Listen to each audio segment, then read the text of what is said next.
This broadcast is partnered by Venice AI. Have you ever thought about what an AI is doing with your chat history? Did you know that Alexa listens in to recommend products and Meta retargets us based on what we click? Most AI platforms like ChatGPT store everything you say and attach it to your identity. They even tend to share it with third parties or other unknown entities. One may ask themselves, why am I handing over my data so easily? That's when today's partners come in.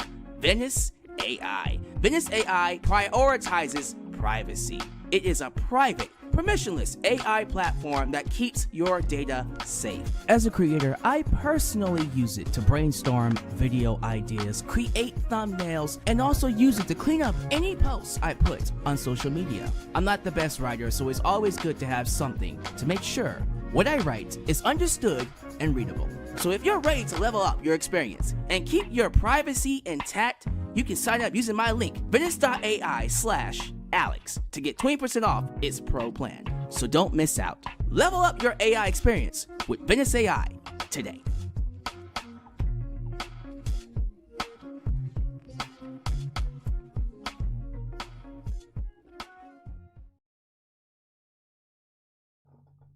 Ladies and gentlemen, welcome to Alyx's World, a safe space for wrestling fans like you. I'm your host, Alyx, just Alyx, and this is your WWE Friday Night SmackDown review on a Saturday afternoon.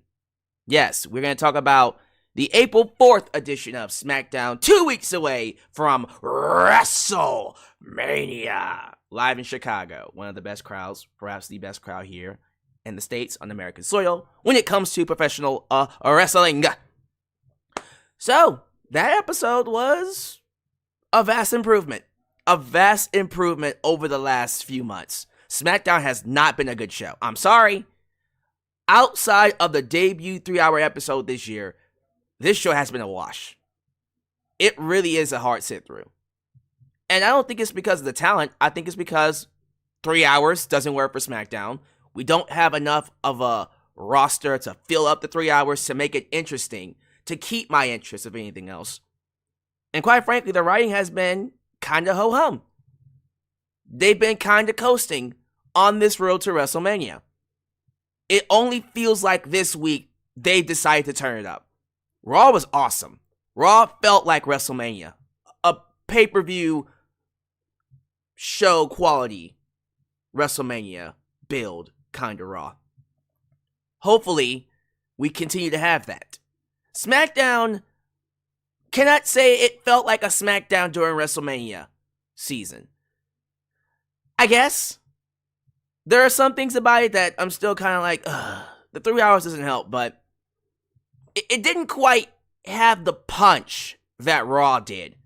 That being said, yeah, I thought it was actually a pretty decent episode. I was very pleased. I was very pleased with the show when I came out of it. I was like, yeah, all right. We got some good things going. And just to kind of give you an idea of what we saw on SmackDown, we saw the debut of Rey Fenix. Yes, former AEW's Rey Fenix is now in WWE. And I thought his episode debut was good. It was good. I'll admit his match with Frazier, you had some sloppy moments in there. And even I can't ignore it. If I were to come up here and tell you it was absolutely perfect, you would look at me like I'm crazy. So his style is going to take some getting used to. Rey has one style. He does not operate the WWE style. That's the downside with Rey Fenix. See, Penta can work WWE style. Rey Fenix cannot. He has one style. He has one mode. He has one gear. And that's fast-paced. He's a luchador. He's a luchador all the way through. So finding him the right opponents is going to be challenging. That's why they're putting him with luchador wrestlers. You know, we got Nathan Frazier who can work that style. He'll probably end up fighting Axiom soon. We'd love to see that. But his first feud is going to be with Legado del Fantasma, who has, of course, Santos Escobar, who worked with him in Lucha Underground. So it's going to be very interesting to see who they put with him, because he has one mode. He doesn't really work the WWE style, so that's going to be a challenge, which I am very curious to see how they get around that. Are we just going to keep bringing in people to fight him? Because eventually, if we're going to make Rey Fenix a part of the roster, they're going to have to pick up with it. They're going to have to work with him. I'm very curious to know how he works with people like a Rey Mysterio, a Randy Orton, other people on the roster. I think Carmelo Hayes would be just fine with him. They're going to be people who can work that style and be just fine. But people like The Miz and Roman Reigns, you know what I mean? If he ends up fighting, Jesus Christ, I'm very worried about certain people he ends up fighting. Like even Cody Rhodes. I don't think Cody can work that style. There's a reason why Cody Rhodes stayed far away from a Rey Fenix in AEW. But for his debut, I thought it was good. It didn't have the punch that Penta's debut had, but it was passable. I personally felt like his promo, you can tell he doesn't have his brother's microphone skills. He doesn't have that charisma that Penta has. Doesn't matter. Where Fenix shines is inside the ring. When the bell rings, he's one of the best, if not the best, luchador wrestler in the world. That's all I care about. So I am interested to see what they do with him going into WrestleMania. I saw some people say they should have had him debut at WrestleMania. I disagree. I think tonight was the perfect, and I mean this, the perfect show to debut him in. Him in Chicago, weeks before WrestleMania. So we get him in the door, we give him a warm-up match, and then, if he does well, which he did, we can then build towards a WrestleMania match. I think it's a little late to put him on the WrestleMania card. They can probably still shove him in there. I mean, they don't have one match. They lost Kevin Owens and Randy Orton. We'll talk about that in a minute. But I don't know. I just kind of feel like, for me, it's best that we debut him on SmackDown and keep him on television, as in weekly television for now, and then build up to the PLEs. Because eventually he's going to get there. I do think Rey Fenix is going to be over just like that. Just give him 2 months. Him and Penta are going to be one of the hottest wrestlers. Penta's already one of the hottest wrestlers they have. But I'm talking about in terms of the Lucha Bros as not even a package, but together in WWE. So we'll see. We'll see what they do with Rey Fenix. I'm very interested to see how well he works and how they use him. I also thought we'll get to Charlotte and Tiffany later, but overall the segments were very well done. I thought the show was structured very well in terms of hyping up the matches that need to be hyped up. Unfortunately, one of the matches that got canceled was Kevin Owens and Randy Orton. It came out that Kevin Owens suffered a neck injury, has a neck injury, and this part blew my mind. He actually suffered this neck injury all the way back in January. Yeah. Now, some of you just went to that ladder match with Cody Rhodes, which is what I did. When he said he suffered it in January, I went, oh, crap. Was it that ladder match he had with Cody? Was it that spot where he fell neck first on the ladder? You know what spot I'm talking about, right? When Cody threw him out the announcer table and Kevin fell neck first on the ladder. I'm like, oh, Jesus. Please don't be injured. As soon as he said neck injury, I went, oh, God, I knew it. Actually, no. It wasn't even the ladder match. It happened before the ladder match. Whatever match he had before, I forgot what match it was, because he did have a match before the ladder match with Cody at Royal Rumble. Whichever that was, I forgot who it was against. He injured himself in that match, just taking a regular bump. But he worked through it. Think about that. That man had 2 brutal matches. He had the ladder match with Cody.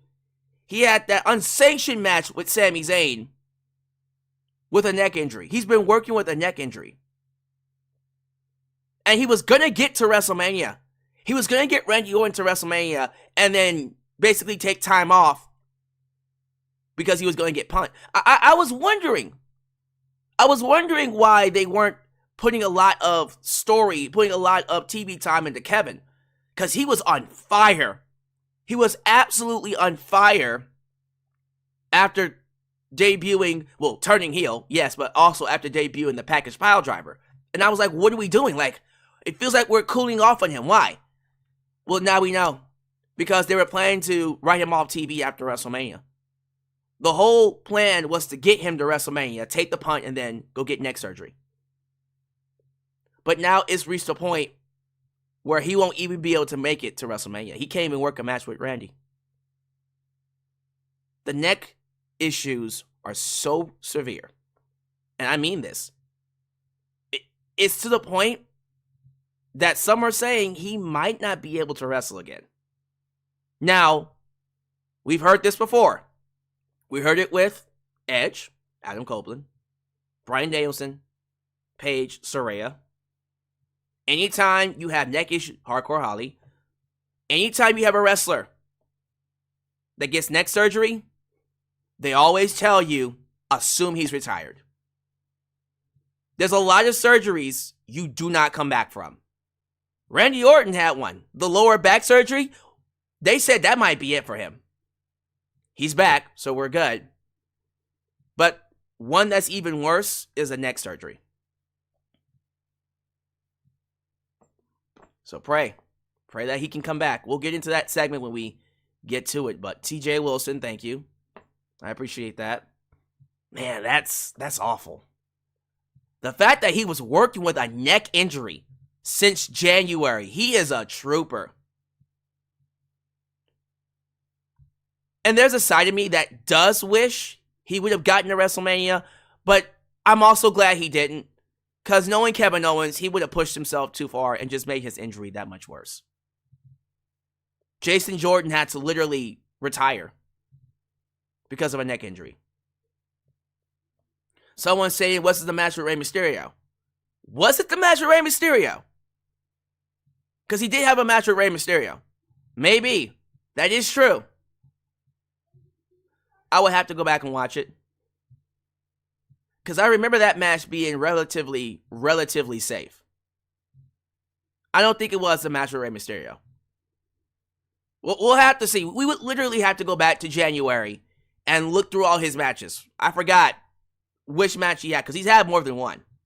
Including the ones that happened off TV. But, man, that sucks. That sucks, but it does give me some kind of relief. I was getting worried about Kevin, because I'm like, they're cooling off on him yet again. Why are they cooling off on Kevin Owens? Because they had plans to write him off TV. So there you go. That explains everything. Charlotte Flair, Tiffany Stratton. I'm going to just say it like this. And I'm going to let you know ahead of time. I am going to rip this apart during my review. I'm not going to show any mercy to this segment. I did not like this segment. I thought it was hot garbage. But, I'm going to need you to unclench your butt cheeks. Okay? I don't necessarily blame Tiffany Stratton. I blame Charlotte more so than Tiffany.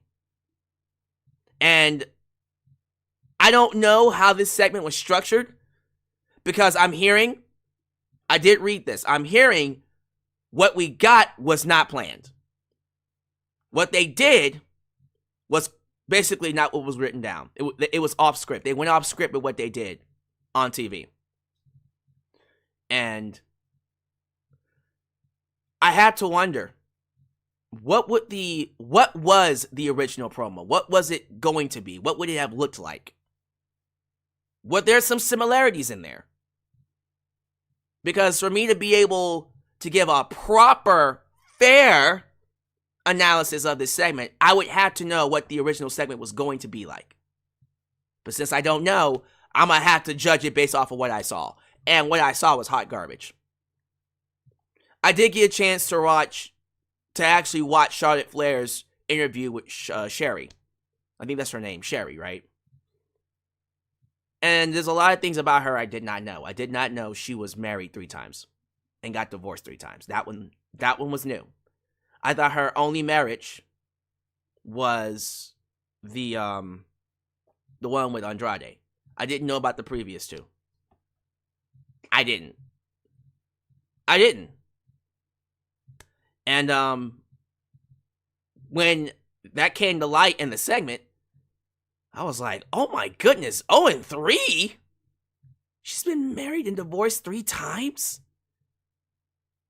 That's rough. That is rough. I'm sorry, look. I give Charlotte a lot of praise on this channel. And while I do believe the criticism she gets is well-deserved, trust me, I see it. She's handed everything. She's overexposed. All that's true. I give her a lot of praise. It just goes to show you, the millions cannot buy happiness. That woman is one of the richest, if not the richest female wrestler in the world. Well, it used to be. Now it's Mercedes Moné. She's making more money than Charlotte. That's been proven now. But it used to be that Charlotte was the highest paid female wrestler in the world.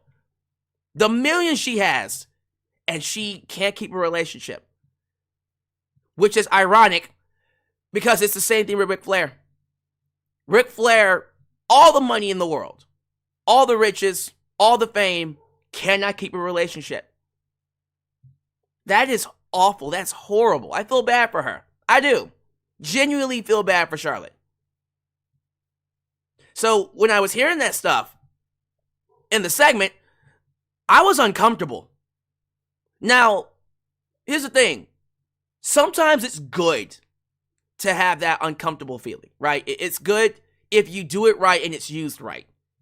It's okay to have the audience be a little bit put off by what's happening. I don't think that was the purpose of the segment. I don't think the purpose of the segment was to put us off.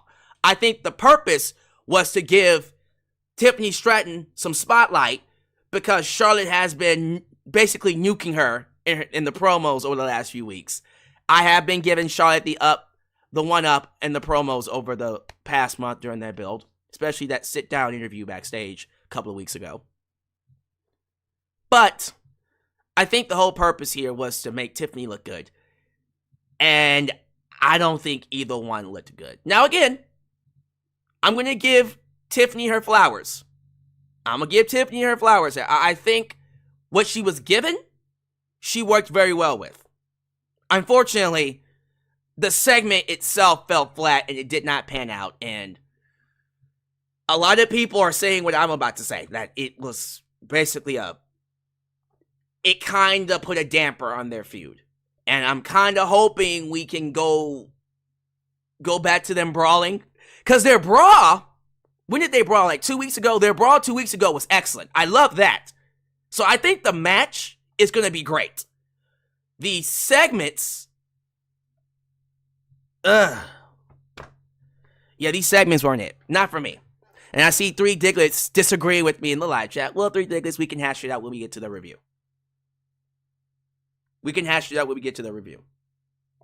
The main event, the final segment, of course, refers to the favor. CM Punk finally revealed the favor that he's been owed since Survivor Series. So, point blank, the favor is that Paul Heyman would be in CM Punk's corner if he were to ever main event WrestleMania. And this favor dates back to when he first came into WWE decades ago.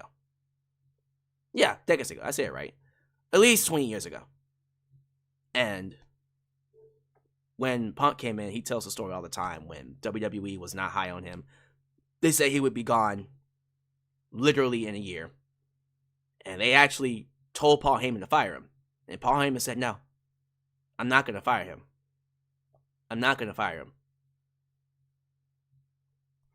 And he's been here ever since. He's been the only one who has consistently believed, well, in the company, we've always thought CM Punk was a main event player. But he's been the only one inside WWE that has consistently believed that CM Punk was a main event player. He's a main event player. And the favor was, if you ever were to main event WrestleMania, I will be in your corner. Well, CM Punk cashed in that favor. And the whole drama of Roman Reigns being distraught that his own wise man will not be in his corner for WrestleMania, that does add a lot of drama to that main event. It's undisputed now. Like, that needs to be the main event. And I'm curious to know where they go with it. Like, when that came to light, a lot of light bulbs went off of my head. I'm like, ooh, this is good. So, if my prediction is correct, I think this is when Paul Heyman departs from Roman Reigns. And we'll get into this more next weekend when I talk about it with A&B Convos, Wrestling Edition, and of course, Marked by Wrestling, Steven Sandridge, when we preview and predict WrestleMania's Night 1 and 2 in 2 weeks. So that's next weekend, next Sunday, by the way. I believe this is it for Paul Heyman and Roman Reigns. I think they're setting up the breakup. I think they're setting up Roman Reigns to go solo, because I do believe we're about to get into his, if not his final run, we're closing the door on Roman Reigns as a full-time wrestler. I think going forward after this, he's going to be part-time, because he is starting to move into Hollywood now. He's already said he's filming for Hollywood. He's doing Hollywood films. He's on sets here and there. He wants to do what The Rock's doing, what Dwayne The Rock Johnson's doing, and he has every right to do it. Go for it, man. I hope Joe Anawali does wonderful. I hope he does awesome in Hollywood. I think he is. But you can see the transition. You can see Roman Reigns is starting to not be here as much. And so now, if he's not going to be here full time, Paul Heyman needs to be with someone else. And so I thought, yeah, this would be a great time to move Paul Heyman away from Roman and put him with CM Punk. What if we're doing a swerve, though? Follow me, Rabbit Hole. I love my Rabbit Hole talks. Might have to make it a series. Rabbit Hole. What if? Now, this would be a complete out of left field kind of booking. And it would require a massive swerve on Triple H's part. What if Paul Heyman leaves Roman Reigns, but instead gets with Seth Rollins? Now imagine that mindfuck. That would be like a what the fuck, what kind of moment. And it would be so good, because I'm thinking, Paul Heyman hating Seth Rollins, while it does make a lot of sense for him to hate,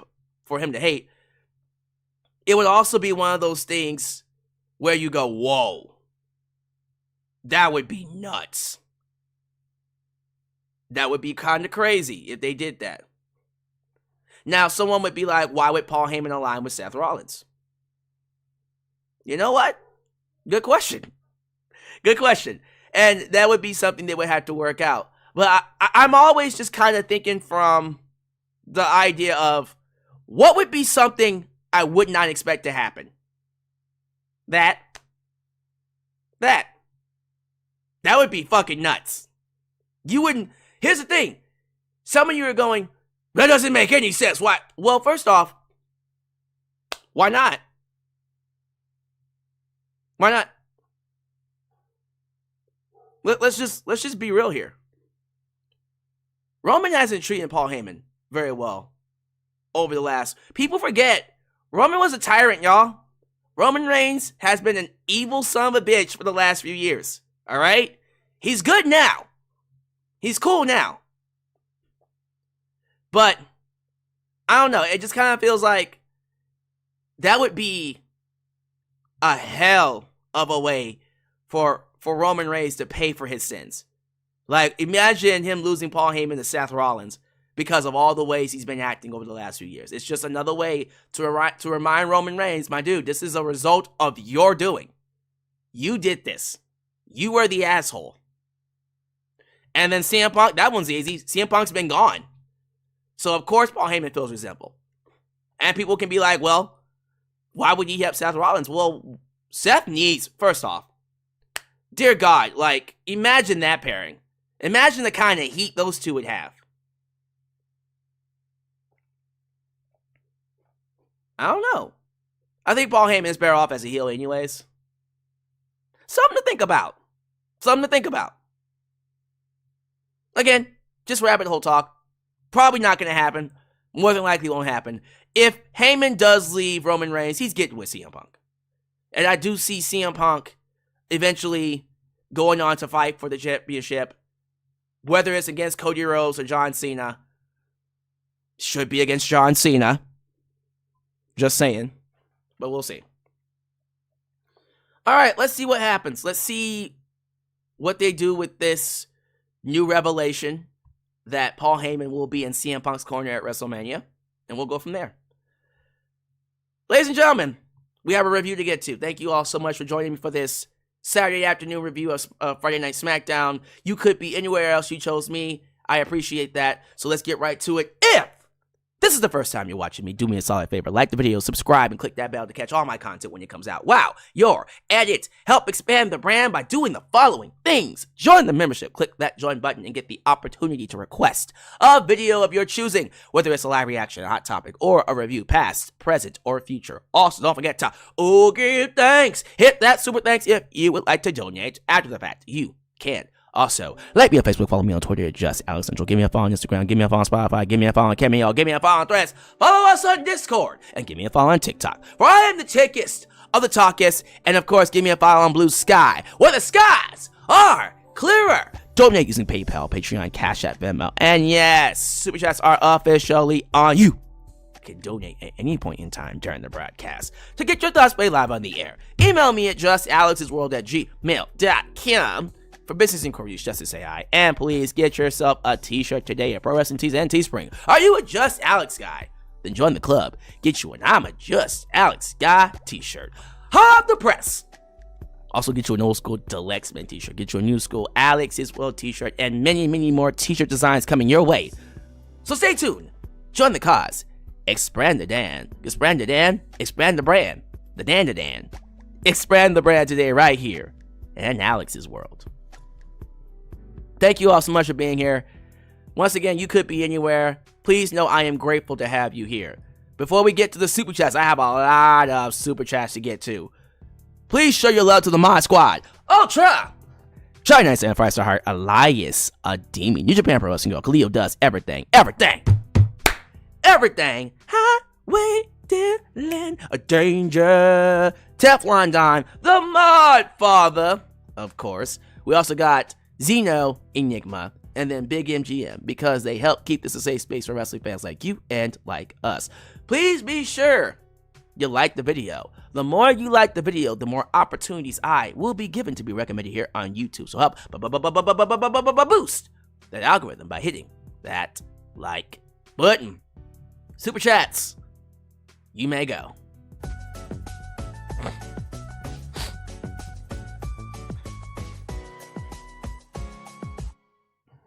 Which debut was better, Rey Fenix or Penta? For me, Penta. Overall, I thought Penta's was a lot more successful. I thought his promo was excellent. I thought his match was excellent. There was not a better way you could have debuted him.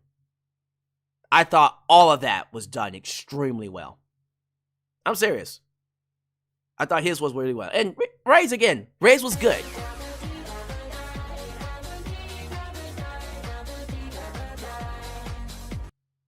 I am sure he injured it at Rumble. He was told to say January to not have the people talkish on Rhodes before his match with Cena at Mania. I suppose. I just kind of feel like the fact that he worked with a neck injury for such a long time, he was going to get to WrestleMania. He was going to have that match at WrestleMania, wrestling with a neck injury. Think about that for a minute. That's insane, man.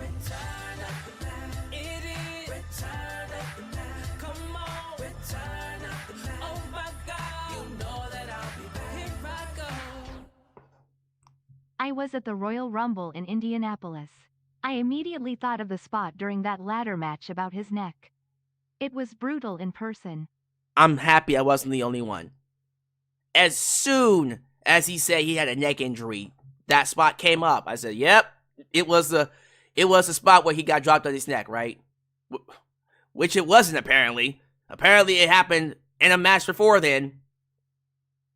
But I think it was the Rumble.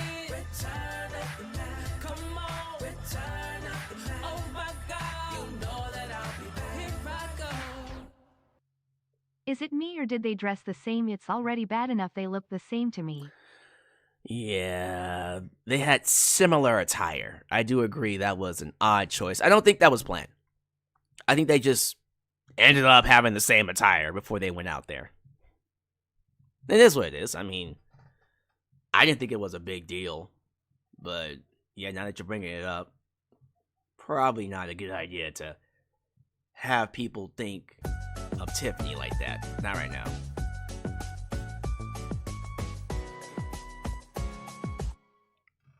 Naomi v. Jade at Mania. Perfect for Metaphor debut. Or a certain heel turn. Just saying. We'll see. Naomi with Metaphor now sounds good. I love her gimmick. Proceed with caution. We'll talk about her theme song when we get to the actual match, but yeah, I'm all for her having a stable like Metaphor.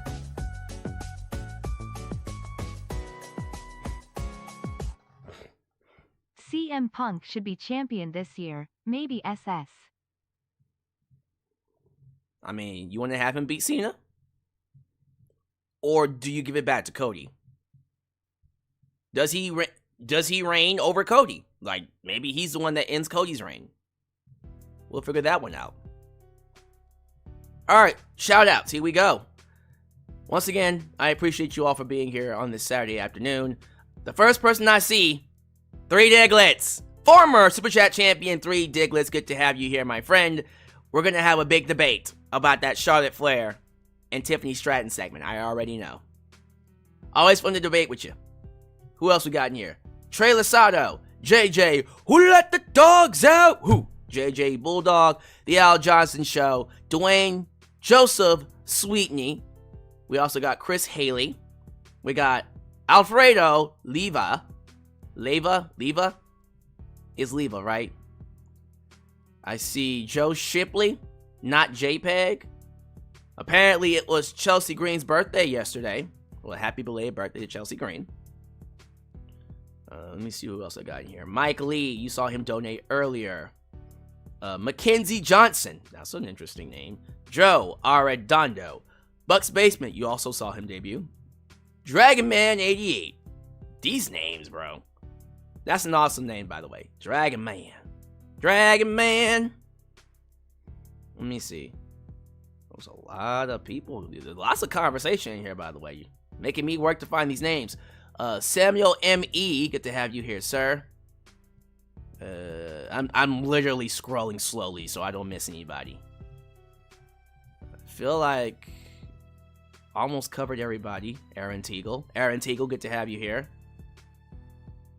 There's a lot of conversation. Let me do this. Let me scroll all the way down. Maybe I'll start seeing some new names.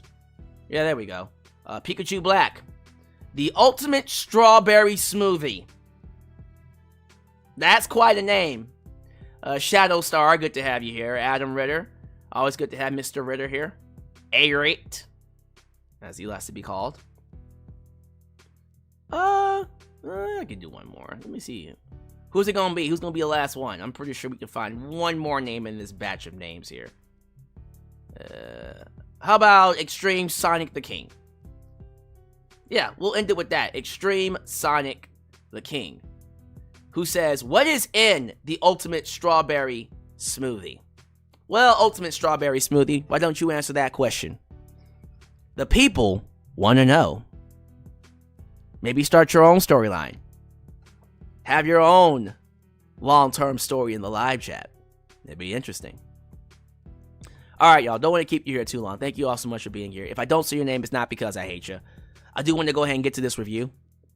But I have some news first. Apparently, this is actually official. I talked about this on my AEW stream, and so I'm going to share it here. Rusev is on his way back to WWE. That's right, Miro. Miro is indeed on his way back to WWE. So now the question is he coming back as Miro? Or is he coming back as Rusev? And when he comes back, does he use game over? Or does he go back to the Bulgarian brute, Rusev Crash? Now, when I was talking about this on my AEW stream, I had assumed that he was single and wasn't back with Lana, CJ Perry. Come to find out, that's not true. They are back together. They literally got back together. They got back together last month. Or they've been back together and we're just not finding about it. They renewed their vows in March. So, they're back together again. I'm assuming this means when Miro comes back, so does CJ Perry. So does Lana. Wow. So we're getting the package deal again. I love it. How we feeling about it? We all figured he would come back the moment he got released with Aleister Black and, of course, Rey Fenix didn't get released. Who was the third person? It was Aleister Black, Rusev, and Ricky Starks. I forgot. Ricky Starks, who's now Ricky Saints on NXT. And a lot of people got released. Jesus Christ. And Rey Fenix came afterwards. So, yeah, I think it's going to be just fine. Where do you put him, though? That's going to be interesting. Do we put him on SmackDown? Raw's kind of loaded. Raw's very loaded. I think he has to go on SmackDown. They could use him. Also, heel or face? Maybe heel? I don't know. When he returns, the fans are gonna like him. So, probably babyface. Especially if you bring back Rusev Day. They should bring back Aiden English, too. Since TNA currently has a partnership with WWE, he can just come do the deed. Rusev Day! Come on now. One more time. Yo, Rusev Day was over. I'm so pissed off they never capitalized on Rusev Day. I remember back in 2018, right? God, that shit was over. And they never capitalized on it. Vince McMahon's a son of a bitch for that. It might be too late for Rusev Day. They may have to just bring in the Redeemer. It might just have to be the Redeemer coming in, which I think would be great. Me personally, I would like to see the Redeemer come back.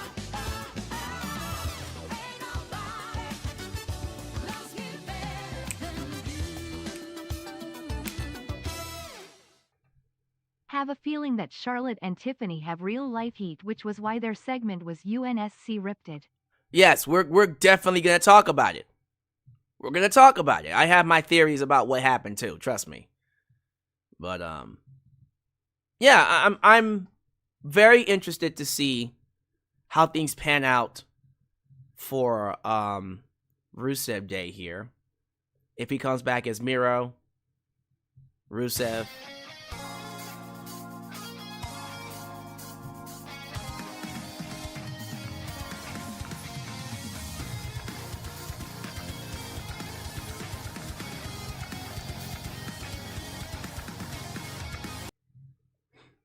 Lana makes me sick, and Rusev is a dumbass for allowing it to happen. Clearly she only cares about her relevancy, and her only way back into the WWE was because she knew Rusev was going back to WWE. The timing is so coincidental, ain't it? Never fail. Hey, you said it. I do think it is coincidental that, oh wait, she's coming back when Rusev came back. She could have always just stayed in WWE. You know. It is oddly strange. Very interesting.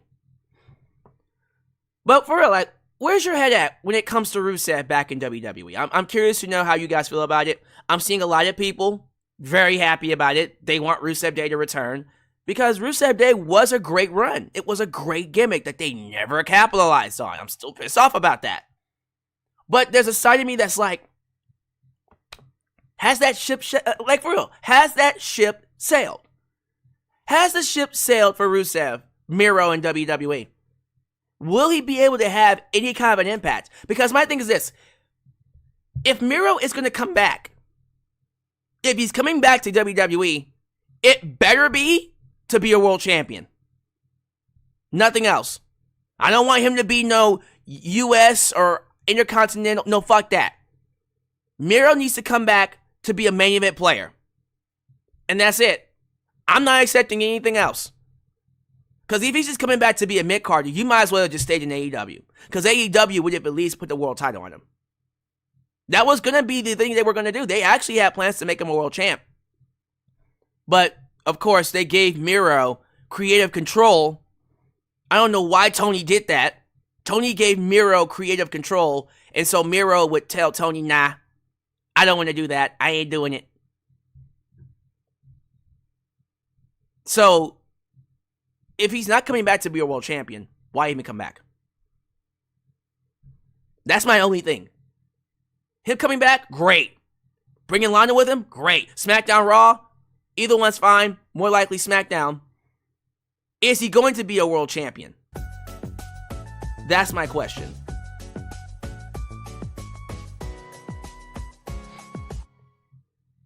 Not too late. Miro versus Fatu, I can see that. Ooh, that's a good match.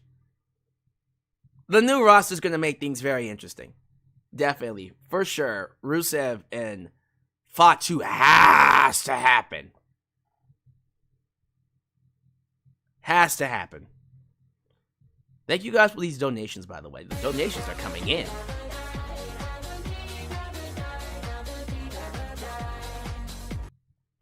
I feel no ways about Rusev coming back. It's just another dude who jumped ship to AEW and realized that the grass wasn't greener. I'm indifferent like the universe when it comes to Rusev Day. Rusev Day! We'll see. Like, I'm pretty sure there's a lot of people who have that same sentiment, Three Diglets. We're just gonna have to play it by ear.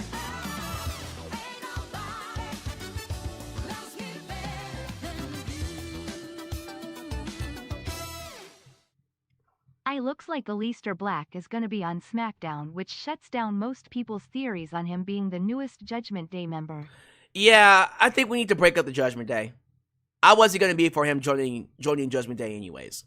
We need to go ahead and break up Judgment Day, split off Finn Balor, turn him back to being the Demon, or new gimmick altogether, and then we'll see where they go with Aleister Black. He needs to be a singles competitor. We're talking about somebody that should be a main event player. More so than Miro, Aleister Black needs to be a main event player too.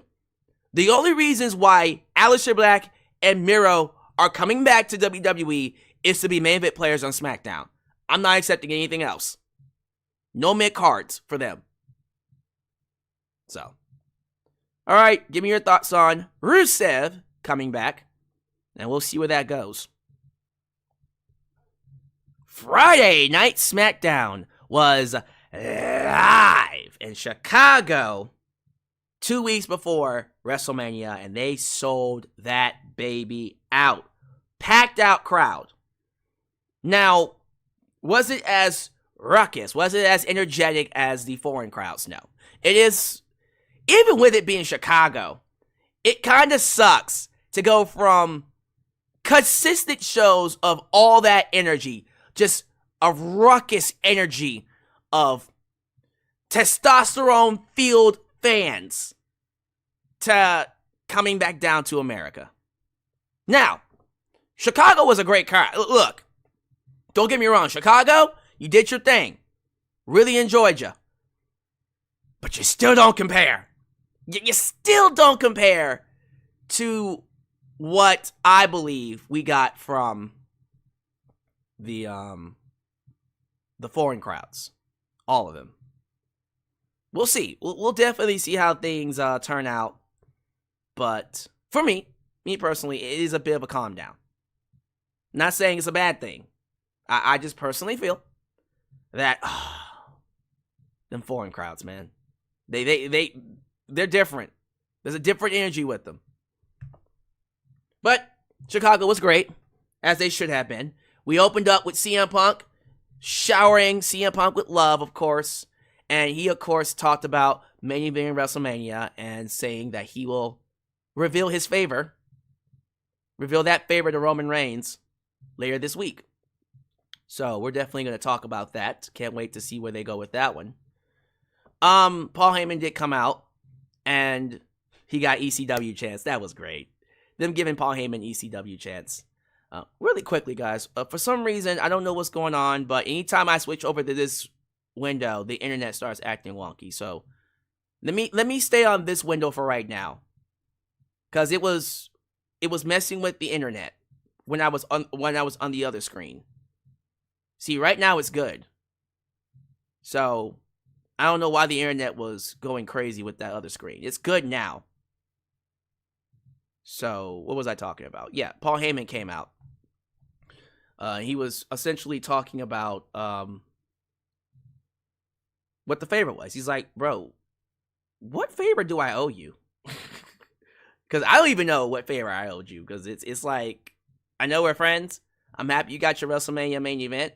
But this is a secret, even for me. What we doing? What's the favor? What did I tell you? What did I owe you? And Punk's like, you'll find out later on. And then you got Heyman like, oh, shit. Oh, this is going to be bad for me. I've already had my fucking heart broken with all this bloodline stuff. And now you want to break my heart too? You son of my bitch. You son of my bitch. All right, so I guess we'll go ahead and move things along to the debut of Rey Fenix, right? So for me, again, I think the decision to have Rey Fenix debut on SmackDown and not WrestleMania, because I'm seeing that a lot across the interwebs, across the wrestling community. Why didn't he debut at WrestleMania? I think it was smart to debut him here, first off, in Chicago, number one, but also on SmackDown first, because I don't know if it would have been the safe thing to have him debut at WrestleMania, because that's a lot of pressure. You know, let's get him in the door first. Let's ease him in with a match on SmackDown, and then build to a match at WrestleMania. If you want him at WrestleMania, ease him in during the road, like on the road to WrestleMania, and then build something up. Let him get used to the style. Don't debut him at WrestleMania, because that's a whole different kind of pressure on him. Not saying you can't do that. Not saying it wouldn't have worked. I think it would have been smarter, honestly, to do what they've already done. Debut him here, and then ease him in. And they debuted him in a very good way. He had a match with Nathan Frazier, great opponent, someone that can work that fast-paced style. Because like I said at the beginning, Rey Fenix, he doesn't work the WWE style. And no, he's not going to. I don't think, and I'm glad they're not doing it, I don't think they're going to have him work. I think they're going to find him opponents that can work his style. He's a luchador. He knows one style. He has one gear. He has one mode. Fast pace. So unless you can have someone that can work with him, it's going to be interesting to see who they put against him. Now, this match with Nathan Frazier, although it was overall really good, it has some messy spots. You saw Nathan, he missed that, he clipped his leg on that dive to the outside, and Rey Fenix missed that spin kick that he usually hits very well. He doesn't usually botch that, but I guess he purposely pulled back because he didn't want to hurt him. But that fast-paced style is going to lead to stuff like this, because people in WWE aren't used to working this style. So Rey, I'm not saying he's going to have to learn how to slow down. He's not, because he doesn't know how to. He's never worked a slow-paced style. He only knows one mode. Penta, can work the WWE style. He's worked the WWE style for years. He's used to it. Unfortunately, Rey isn't. So, there's good, there's bad, there's perks, there's consequences. There's a double-edged sword here. But I enjoyed it. I enjoyed this match. He had a lot of great spots. The ones he did hit were beautiful. That first finisher, the Fire Thunder Driver. He calls it something else.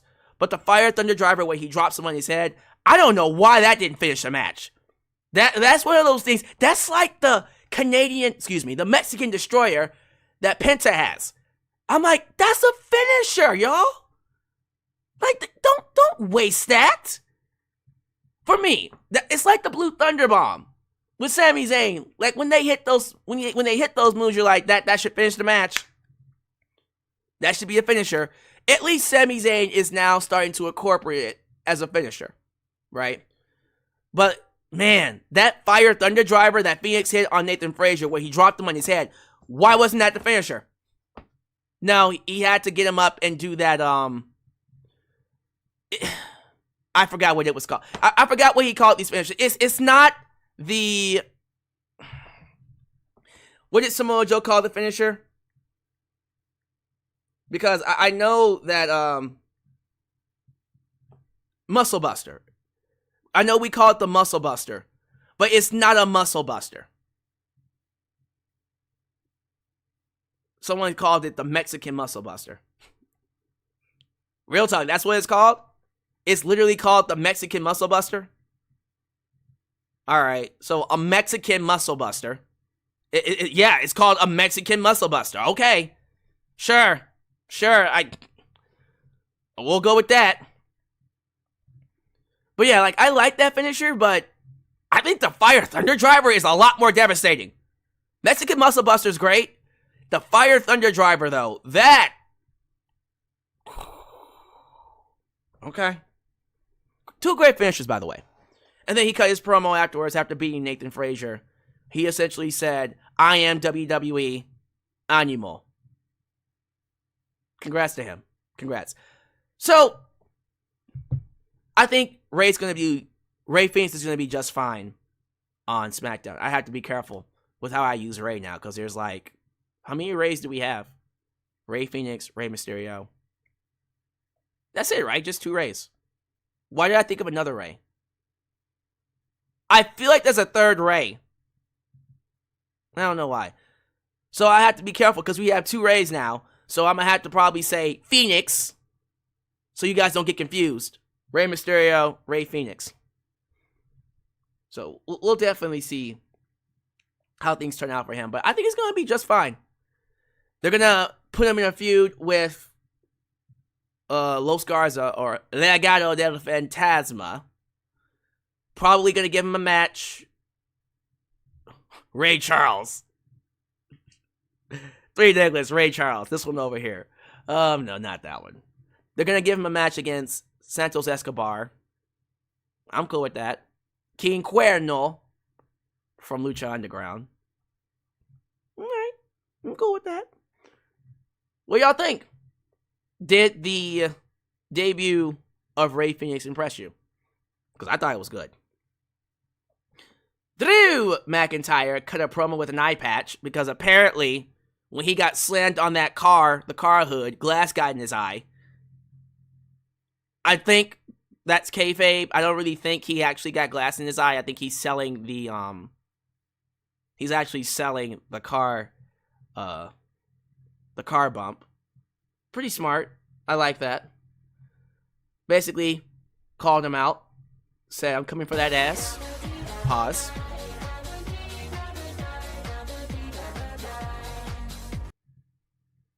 Congrats on your debut, Phoenix. Here's your welcome gift. Middle finger medium light skin tone, middle finger medium light skin tone. Oh hell yeah. Don't botch like Penta and you won't get the pink slip. Did you try the food yet in catering? Don't get used to it, kid. Damn. Well, you heard it from 3 Diglets. He gave him the, oh hell yeah! Gave him that Stone Cold Steve Austin treatment. I think he's going to be just fine.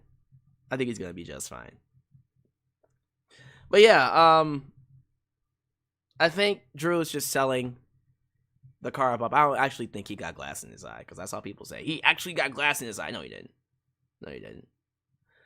I think after this, they had that Braun Strowman segment. Okay, can we talk about it? Look, I understand that we have certain people that WWE is trying to push. Braun Strowman has not been used well at all.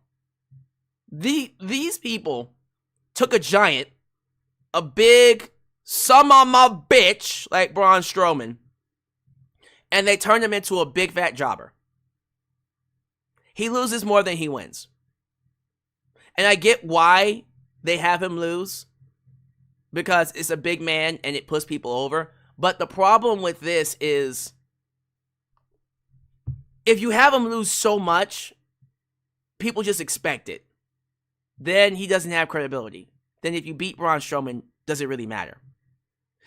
At some point, he's going to have to start winning. Right? But I'm at the point now where I look at him and I go, well, okay, he's clearly putting someone over. And lo and behold, guess what he did tonight? But yeah, he had that segment with LA Knight. Yeah. And then he talked to Tama Tonga. Yeah.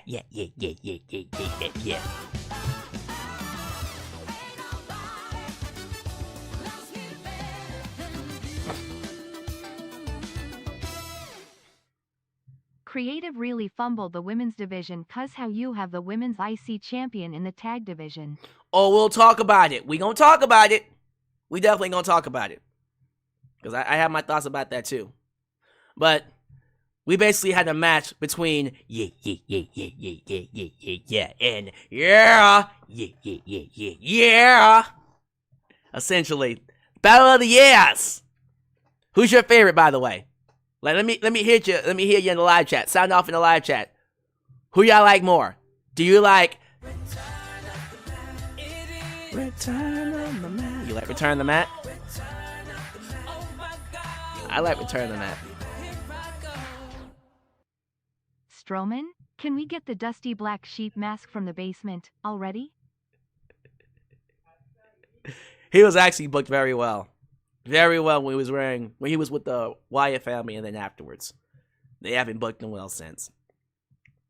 Well, what y'all like more? Do you like, everyone say his name with me, L-A Knight, yeah? Or do you like this, yeah. Which one do you like? I'm curious. But WWE clearly likes the, yeah, because LA Knight does beat Tama Tonga. Match was fine. Very passable, though. I love that Paul Heyman segment where he was being interviewed backstage. And they're asking him, Byron Saxton asked him, so, like, what's going on? What's the favor? And Heyman's like, look, Punk, whatever the favor is, yes. So, can we drop it? Please?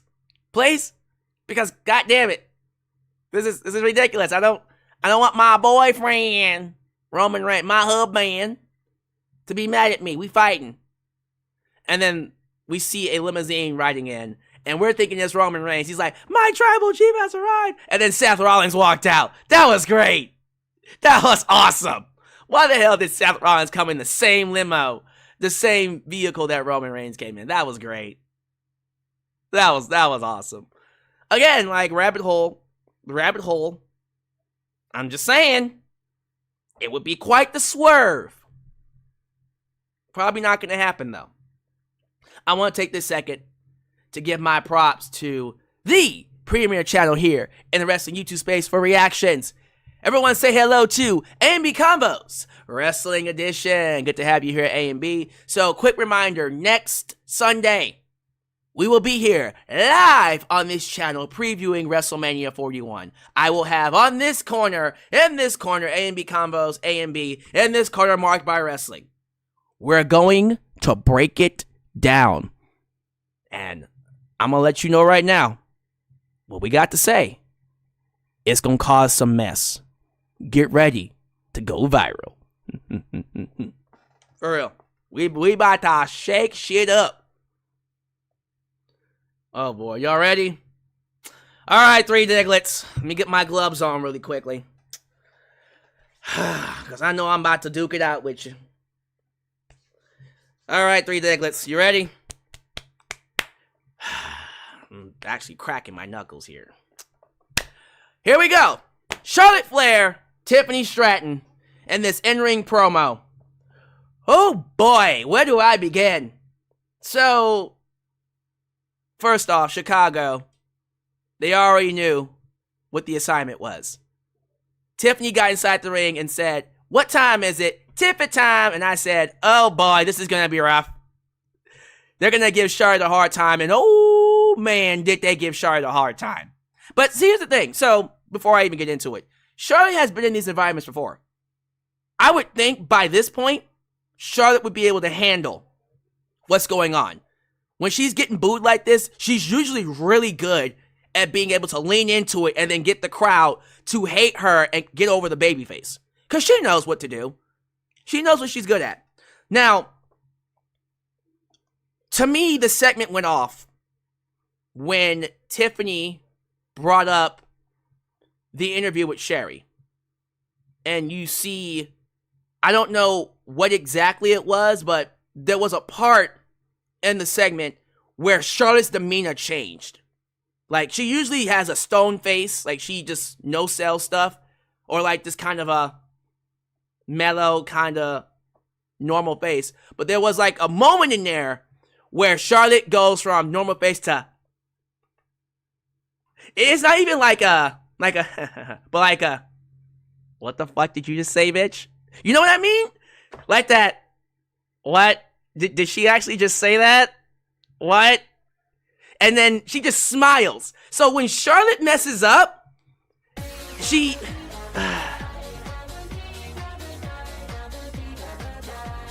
Oh, Lord. 3D, I'm calling you out. Where are you? Here we go. Here they go now. Y'all know what happens when Corp CA calls out 3 Diglets.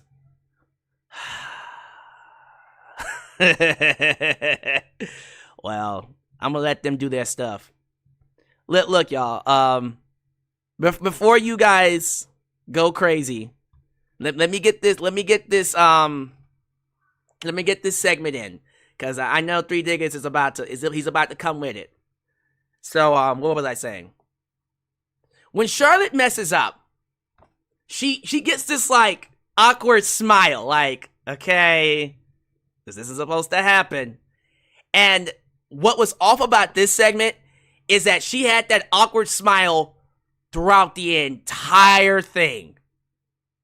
Throughout the entire segment.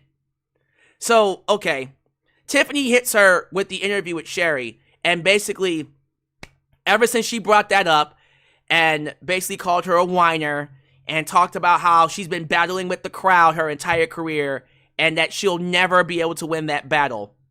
It's like Charlotte went, oh, right, well, I don't think you're supposed to be saying that, but alright, I guess we'll lean into it. And then, 2 things happened. Whatever was supposed to be happening completely went off the rails there, because that's when the segment went off script. And usually when things go off script, fine. You roll with it, and you bring it back. So what happened was Tiffany made that line, and then Charlotte got caught up. And then now she wants to respond to it, but then she can't because Chicago's giving her that Dom heat. This isn't the typical boo, you know what I mean? She's getting that Dominic Mysterio heat like she got when she returned on Raw. When Jey Uso won the Royal Rumble, right? And he got like a massive babyface reaction. And then Charlotte won the Royal Rumble and they completely nuked her segment. They completely booed her. They booed her out of the building. Right? I remember that. That was rough. Take that segment, multiply it by 10. They hated Charlotte. They did not let her talk. So, alright, now she's flustered. And now Charlotte, she can't talk now. Because now she wants to respond to Tiffany, but then she has a segment to get through, so she has a script she needs to follow, and now she's getting booed by the crowd, and she cracked. Charlotte completely cracked. She didn't know what to do. And so what ended up happening, she's trying to talk, they boo her, she's like, oh fuck, what do I do? And she got lost. And so Charlotte did the one thing she should not have done. She basically said, you know what, Tiffany? You get the final word. And I went, oh no. Why? Oh God. And see, I gotta get on Charlotte for this. Charlotte, no excuse. You were in the main event of WrestleMania. You are a WrestleMania main eventer.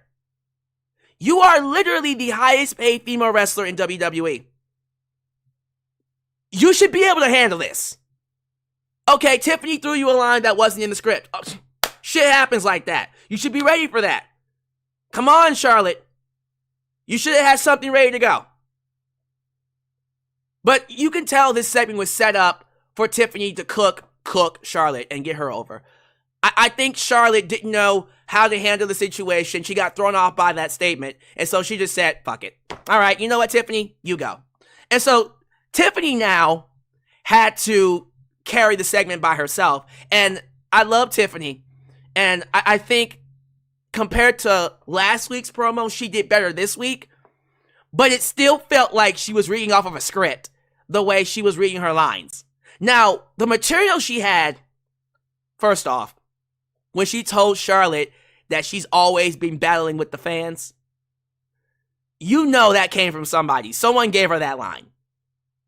But the thing is, Tiffany's not very good with the delivery yet, so when she's cutting the promo, it feels like she's reading off of a script. Now, the crowd doesn't care, because they love Tiffany. And so anytime she would hit her with a zinger, they'd be like, ooh, damn. When she hit her with that, you will always be secondary to your father. Ric Flair, ooh. Ooh, that was cold. But let's get to the real one. I forgot there was a line in there where she cussed. She said shit, and they bleeped it out. And then Charlotte was just like, oh, what did you say? What did you say? And this was Charlotte trying to lean into the booze to get more heat. And it got really awkward. And then the one line everyone's talking about. Tiffany Stratton hit Charlotte with the whole, after WrestleMania, you're going to be exactly how you are outside the ring. Alone. What are you, 0-3? Woo! And then Tiffany dipped. She dipped. She got the hell out of there. But before she can get out, Charlotte said, hey, is that why Kaiser's in my DMs? Oh, God. Okay. Yeah, this segment wasn't it. It wasn't it. So let's get to one of the main issues I have with it. First off, again, I don't know what the original promo was supposed to do, but nobody got over in this segment. I feel like because of how awkward it was, and because people came out feeling sorry for Charlotte than it did to get Tiffany over, because a lot of people, if you go online, people are saying, man, I feel sorry for Charlotte. You're not supposed to be doing that. We're not supposed to be putting sympathy on the heel. Because now people are thinking about that interview she had with Sherry, and I did watch it, where she's talking about her struggles, coming back from her injury, and then getting divorced 3 times. Even I felt sorry for her. Even I was like, damn, that's rough, Tiffany. You're supposed to be the babyface here. It was a good zinger, but the whole purpose is to make you want to see Tiffany beat Charlotte. Charlotte's the heel. So there's that. Also, I'm sorry, but Charlotte has no excuse. She should not be cracking under the pressure. No, I'm not. I am a big Charlotte fan supporter, and part of the reason is I tell people all the time, look, when it comes down to it, there's a reason why Charlotte Flair gets the money that she gets. She always delivers. She delivers inside the ring. She delivers sometimes in segments, not always, but she delivers when it's time to. She didn't deliver here. She did not deliver the goods. This was one of those segments where people question, why are you getting paid the money that you're getting if this is what we're going to get out of you? If you can't handle this, you shouldn't be getting paid no $3 million. I'm just saying. I'm just saying. But also, I just feel like the build to this match, anytime Charlotte Flair and Tiffany are on the microphone, it just never hits. When they're brawling, the backstage one I can let go. When they were backstage, you can work with that because the power of editing. But outside of their backstage interview, which was actually pretty good, their microphone skills have not been well. Their segments inside the ring,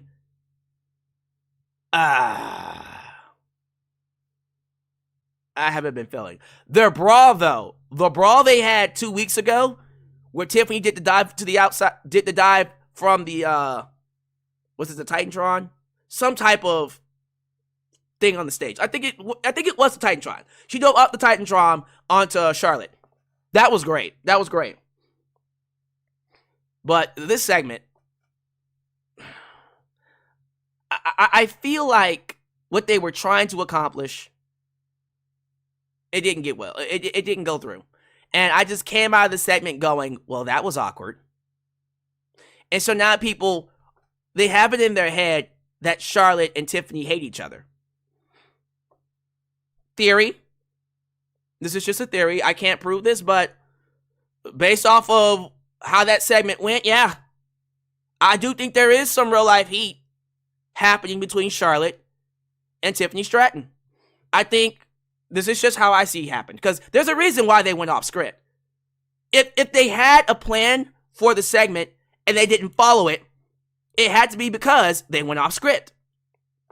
The reason why they went off script is because I think Tiffany was upset that Charlotte's been cooking her these past few weeks.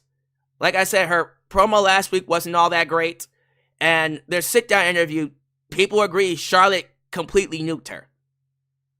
And so this week, I think the idea was for Tiffany to look a little bit better in front of Charlotte, because Tiffany's not good in the microphone, or Three Diggles will say, she is good in the microphone, she just doesn't get good material to work with.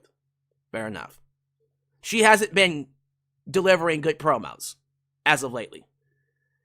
This week, I can't really say it actually helped. But I just personally feel like, for me, this feud is suffering from it's suffering from a lack, I don't want to say interest. I don't even know what the right word is. It's missing something. You know what I mean? It's missing something.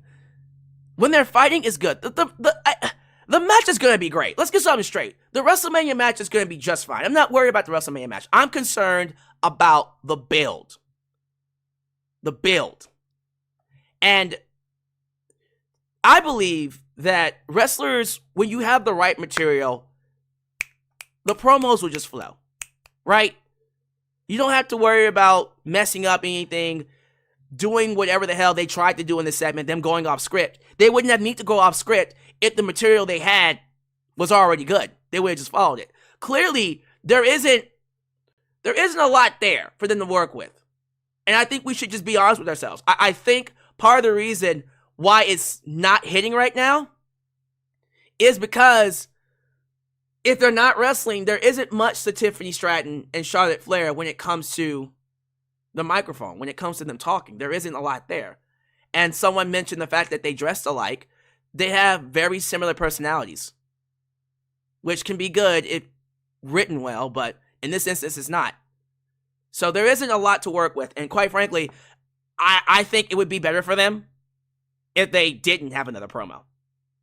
The next time these two are inside the ring, it should just be to wrestle. That's just me. But yeah, I did not like this segment. Clearly, there needs to be some type of a come to Jesus moment with these two on the microphone. Both of them. I don't think Charlotte has ever been the best in the mic, but I've always thought she had enough where she's decent and she's passable. This is one of those segments where even I question that now. I'm like, oof. And again, she was probably thrown off by Tiffany bringing up something personal. I'm sorry, you gotta be ready for that. There's a reason why you get paid the millions, Charlotte. You gotta be ready for that. You don't think CM Punk? You don't think Roman Reigns, The Rock, Austin, Hogan? There's a reason why they have the millions. When they get personal stuff like this, they're able to rebut with it every single time. They're able to handle it. So, Charlotte, I'm more upset about than. We'll see. with Tiffany. Tiffany's still young. She's 25, so there is that whole, all right, she's young, so I get why she's not good. But the problem with Tiffany is she's the women's champion. I could forgive this. I'd be more forgiving and easier on her if she wasn't the women's champion. You are literally the top female on SmackDown. You're the champ. Pick it up. Pick it up. That's all I'm saying.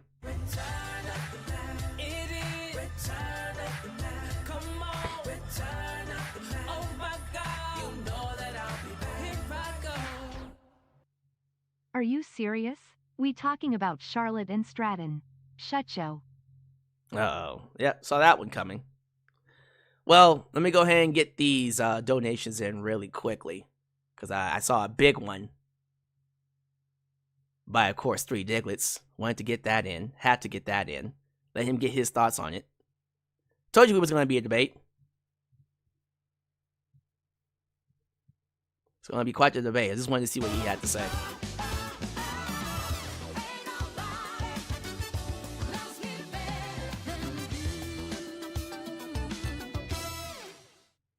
You could tell that Tiffy's line about Charlotte being second fiddle to her father really hurt her feelings. Yeah. That one you could tell was like, that one was a low blow. And the comparison to her father too hurt. Because, you know, currently that's what's being done. They're comparing her to her father and her failed marriages, like his failed marriages. So, that's rough.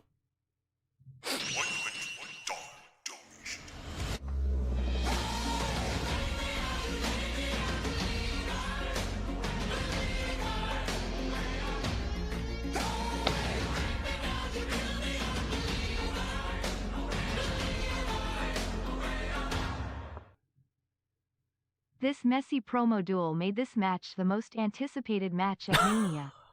Despite Mike's skills and all that, there seems to be real-life heat in this feud, and that's what it's all about. This match will be the best match at Mania. Calling it now. It's Tiffy time. I mean, that's an interesting way to look at it. That's an interesting way to look at it. The real-life heat is what he's drawn to.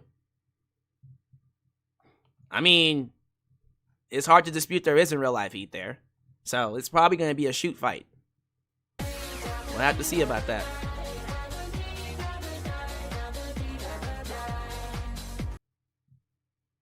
Alyx, whatever this match was missing. It just found it yesterday night on SmackDown. There's heat, baby. I want to see this fight for the WWE Women's title, Daddy-O. Lord have mercy. Lord have mercy. I tell you what. If they end up having a shoot fight, having a round cat fight at WrestleMania, because Charlotte told Tiffany that Kaiser was in her DMs, I'm all for it. I'm all for it. Just, you know what? Just let it go off the rails. Just let the whole thing go off the rails. Screw it. It's already bad, so might as well just lean into it. By the way, 3 Diglets, your boy Corpsier called you out, and I noticed that you ignored him. Was that deliberate? But yeah, I wanted to give that its time, because that one was... We'll have to see how that turns out. Hopefully things end up panning out for Charlotte and Tiffany when we get to WrestleMania. I just personally feel like, for me, that segment didn't hit.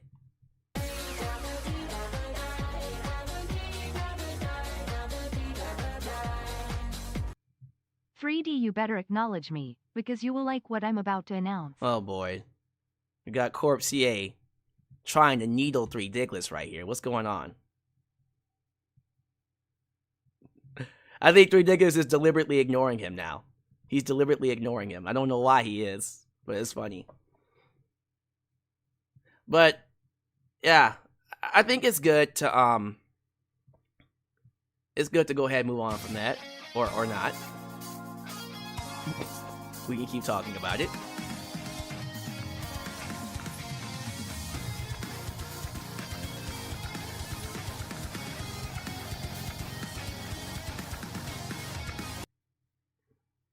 As far as Kaiser in the DMs and the interrupting goes. Charlotte, you losing your flair and you got cooked. Simple as that. You looked desperate and should have taken the ending of that promo duel a different direction. But no, you chose salt. That is true. That is true. Can't dispute that one. Can't dispute that one. That line did kind of feel like oh, this bitch. Okay, I can't let you cook me too hard. And then he said what he said. That was great. I'll let them have that. All right, okay, guys, Jesus. I see all these donations coming in. Let me pause it. Let me get to the rest of the donations after the review. Because I feel like, currently, there's a lot of SmackDown I have to get through. And if I sit here and give you all these donations, we're going to be here for another hour or so. Like, thank you. Holy crap, guys. Thank you all for your donations. Seriously. I really do appreciate that. Well, let me get to the rest of the SmackDown here. So, after that amazing, not really, segment between Tiffany Stratton and Charlotte, we had a tag match between DIY and the Motor City Machine Guns. Oh my god. Oh my god. Okay, so, alright, Three Diglett says he wants to say one more thing. Alright, well, okay, tell you what, Three Diglets, I'll let you say one more thing. I'll let you say one more thing.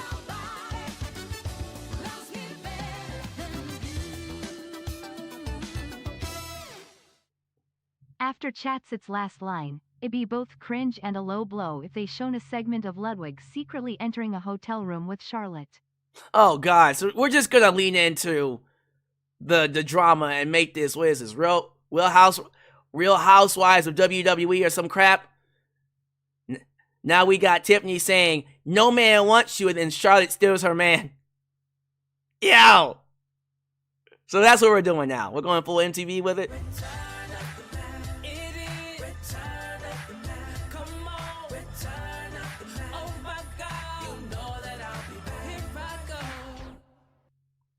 Maybe Rusev or Alistair versus Randy for Mania? Also in the words of Joey Styles, cat fight, cat fight. Yeah. Cat fight! Man, I miss me some Joey Styles. I really do miss me some Joey Styles. He really made the shows a lot more entertaining. Like, real talk. Like, I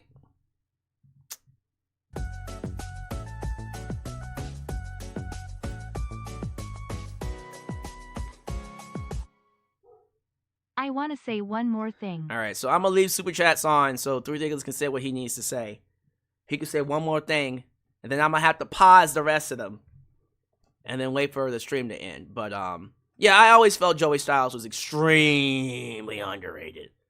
And he gets a lot of praise from fans as it is, but he doesn't get enough. So, alright, Three Diggles, say what you need to say. I'll leave the Super Chats on for you, but I'm gonna go ahead and just keep it rolling with the SmackDown review. DIY taking on the Motor City Machine Guns again. Guys, what is going on with the tag team division in WWE? What is going on? Yeah, Three Days, switch your accounts. I know you got multiple accounts, so you can keep donating. Bring out Le Fiend. Bring out Le Fiend. Or, Hollywood. I don't know. Bring out whichever one you want. But, we need more tag teams. I am so sick and tired of seeing DIY versus the Motor City Machine Guns. I've seen that match like 10,000 times, and I'm sorry. I don't feel anything towards it. I don't care. There's something about these two tag teams that just make me not give a fuck. I don't care about it.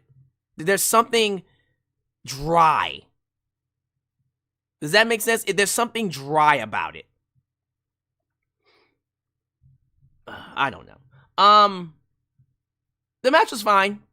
It was as a tag match, it was a good match. I'm not gonna sit here and say the in-ring action, the in-ring action was garbo, but I don't know. This is just me. It just was like the Fiend.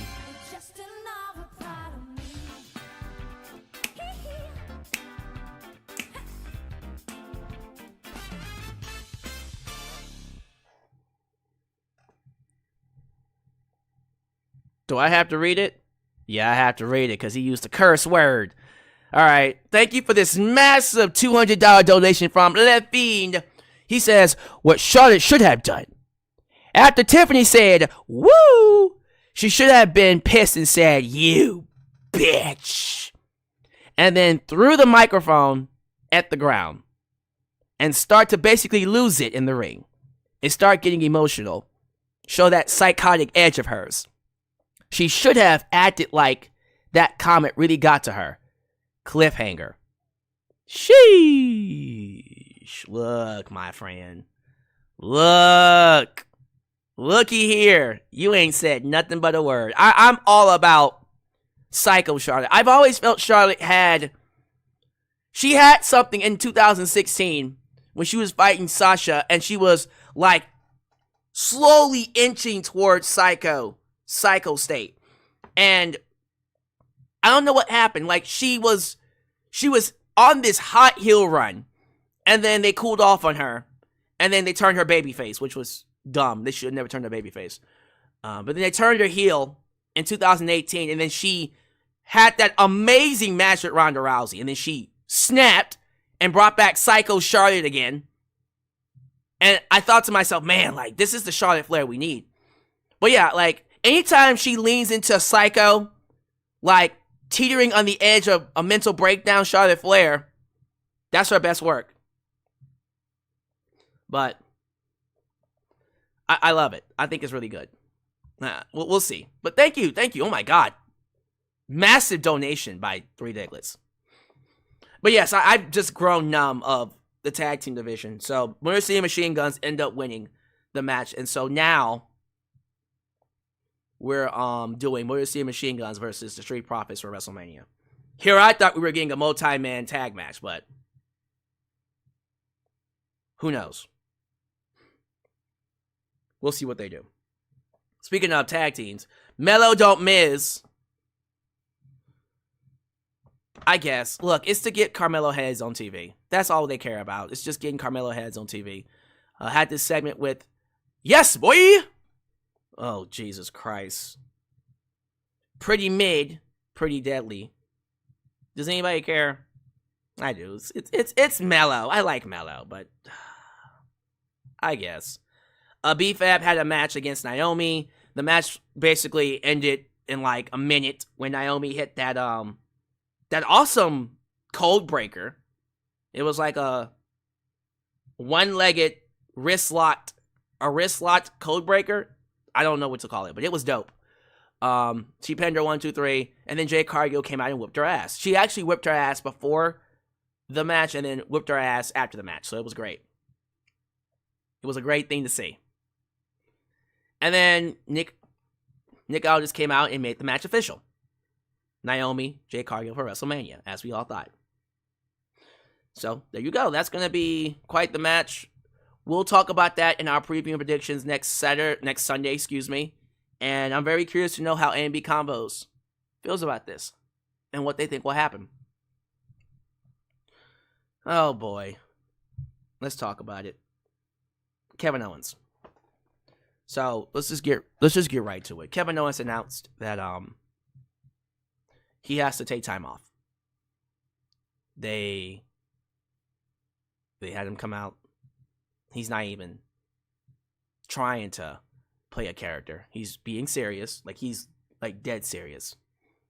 And he comes out and says, I spent my entire life getting to WWE, and I dedicated my body to entertaining you. And after a while, it catches up. And over the last few months, I've been working with a neck injury. And the plan was to get him to WrestleMania, but they're telling him now that it's gotten so bad that he has to go get surgery. Literally. Immediately. Like right now. And so, he announced that he will not be appearing at WrestleMania. He will not be appearing at WrestleMania. And he will have to take time off. And when you get neck surgery, he even said it. He said that there's a chance that he might not be able to wrestle again. But he's going to do his best to come back. And then Randy Orton came out and I was thinking, all right, well, I guess this is when they write him off TV, right? They just go ahead and punt him. But no, they didn't. Randy Orton let him walk by. And then there was this awkward moment where he was walking up the ramp, and then Kevin turned towards the audience. He turned towards the audience, and then he said, what'd you say to me? So clearly, it was a fan that got to him. But Randy's watching him walk away. And then Nick Aldis announced, well, sorry, you're not going to be at WrestleMania. And then Randy Orton RKO'd Nick Aldis. So, let me talk about Kevin Owens really quickly. Unfortunately, I was fearing this after that match with Cody Rhodes. I said to myself, man, that spot where he fell neck first in the ladder, I hope that didn't I hope that didn't hurt him. Because, God, he's on a roll. This is literally the best Kevin Owens has been.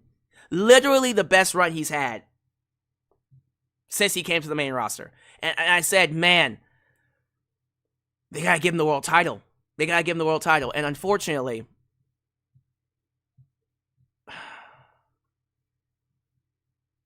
I don't know. I feel like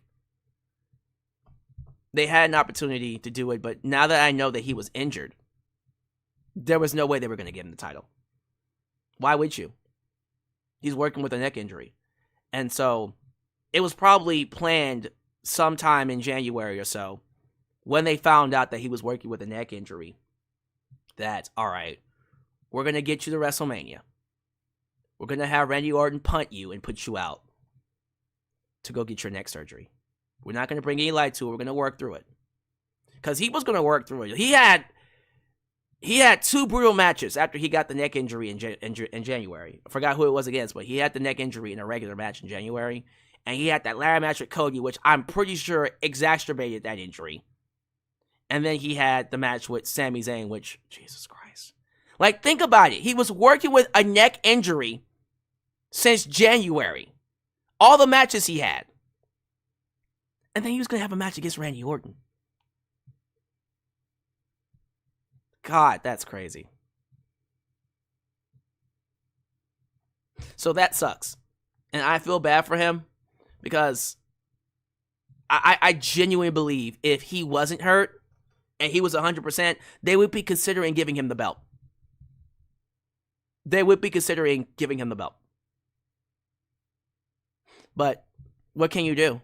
That's rough. That's rough. Like, they finally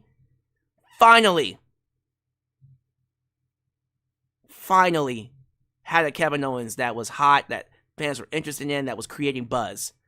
He was doing the package pile driver. He had a lot of heat. He was cutting promos from his phone. And just when it felt like it was getting off the ground, neck injury. Don't you hate it? Don't you fucking hate it? Damn. So, what do we do? What do we do here? Does Randy Orton not have a match at WrestleMania? Or do we find him another opponent?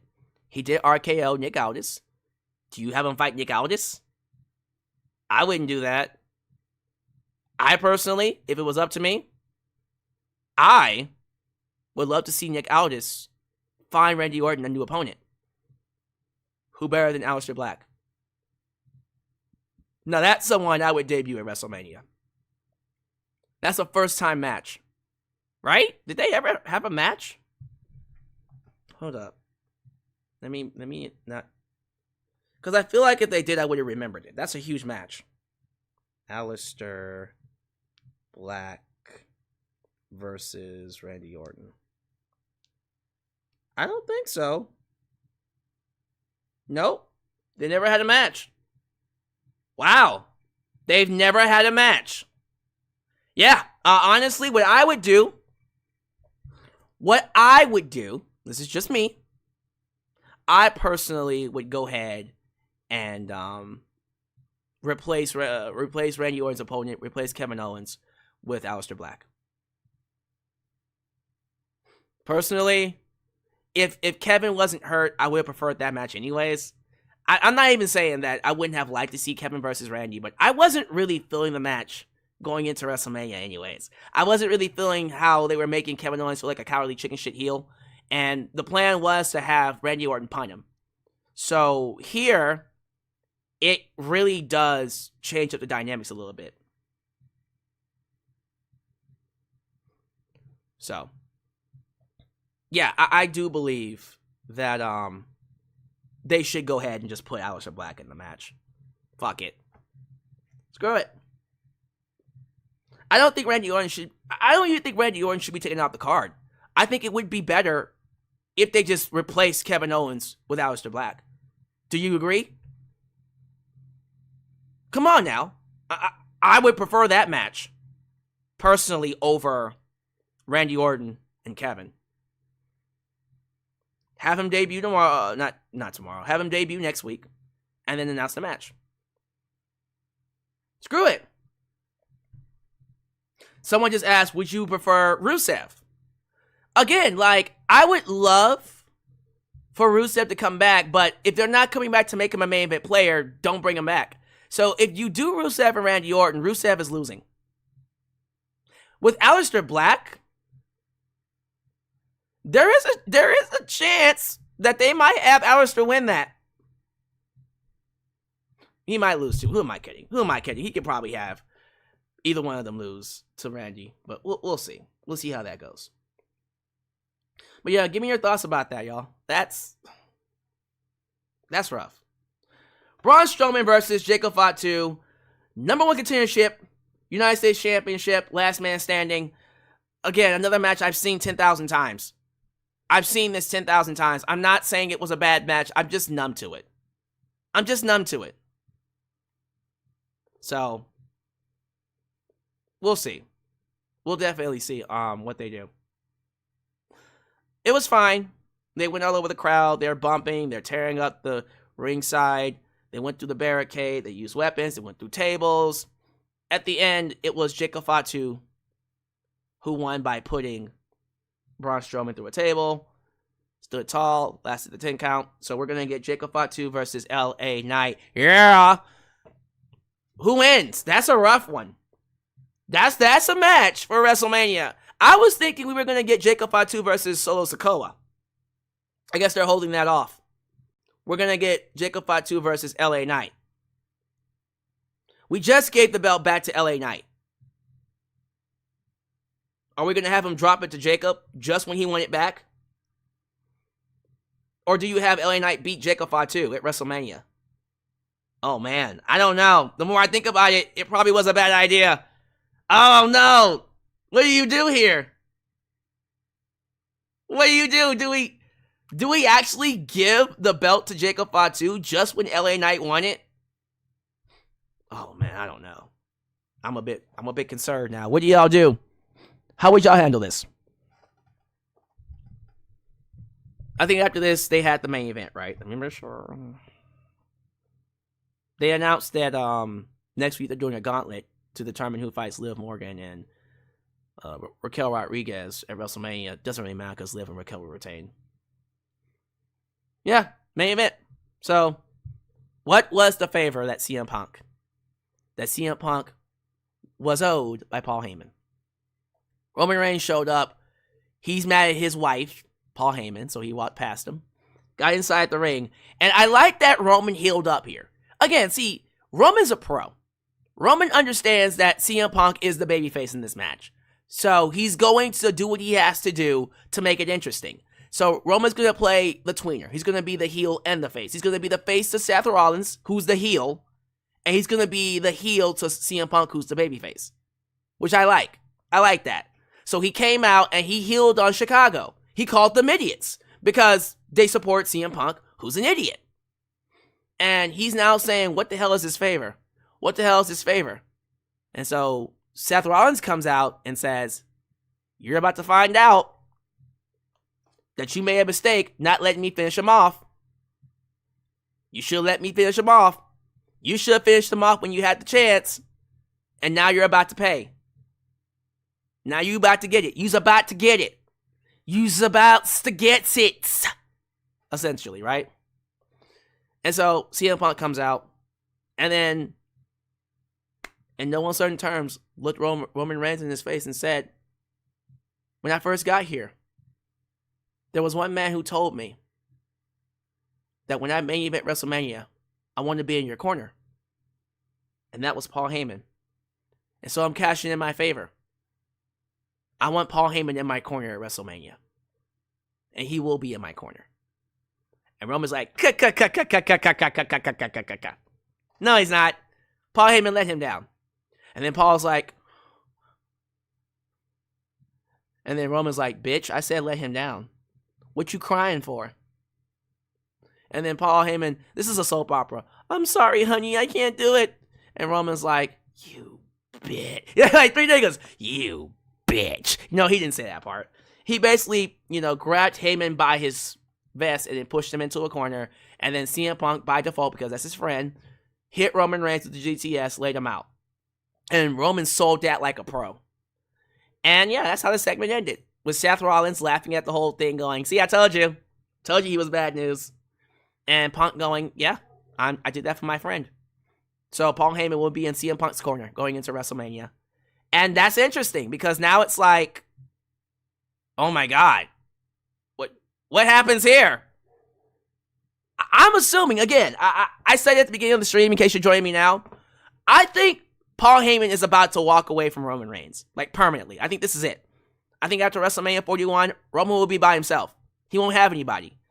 And I think he's going to go with CM Punk, but they could swerve us. They can swerve us and have Paul Heyman go with Seth Rollins, which would be crazy.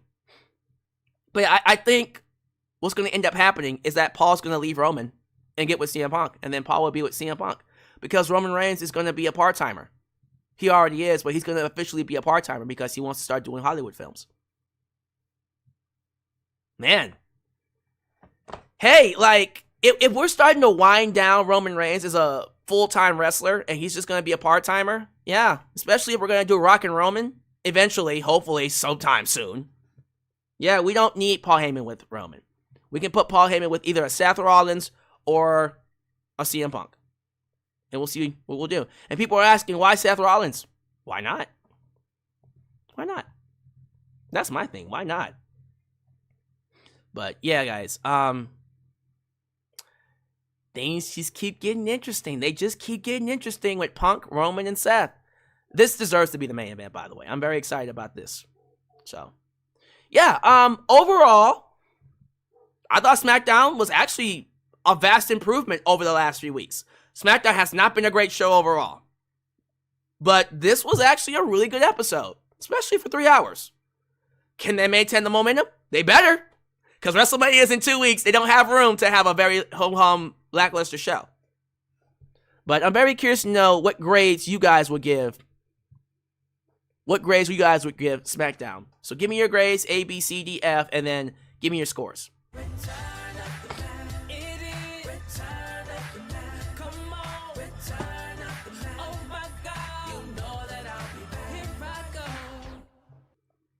Yeah, she's 2. I am above everything, and that BS needs to stop. Where's the character development? Exactly, ridiculous. He's talking about Charlotte Flair, by the way. I wish Charlotte cared more about the story, about what needs to be done to make people care and buy tickets, than, hey, I need to look good. Bro, like, you look good when the story was good.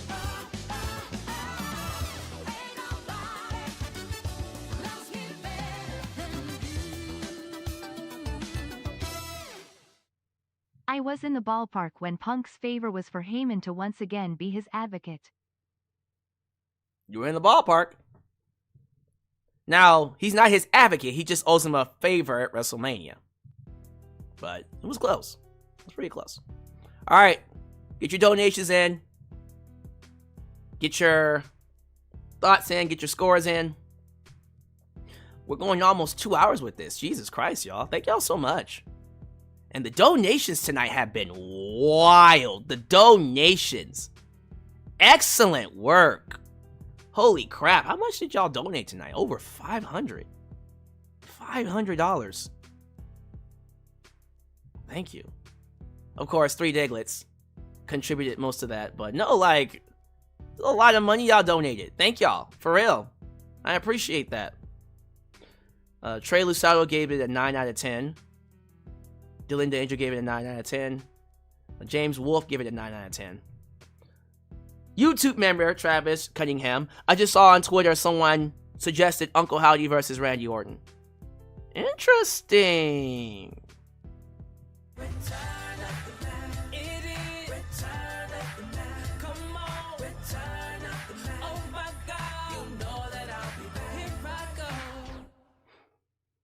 Before Flair and Tiffany drama, it can be between decent and good. But after the drama, I went grimace on that one and I was honest on my reaction on that. Yeah. That boy said he went grimace. Look, I hope Charlotte and Tiffany deliver inside the ring at WrestleMania. Because if they have a great match or an awesome match, people will forget all about these bad segments. What people care about mostly is, will the match be good? That's all they ever care about. Is the match going to be good? So we'll find out. Adam Ritter gave the show an 8 out of 10. Joe Arredondo gave it an 8 out of 10. Shadow Star, 8 out of 10. Yeah, so 8, 9s. Everyone thought the show was good. Some thought the show was awesome. People really want to see Uncle Howdy versus Randy Orton. I get it, because Bray Wyatt. That makes sense. Maybe he can avenge the loss against Bray Wyatt. They should be going after Randy Orton. Eventually, they should go after Randy to avenge that loss. To avenge the hell that Bray had brought upon him.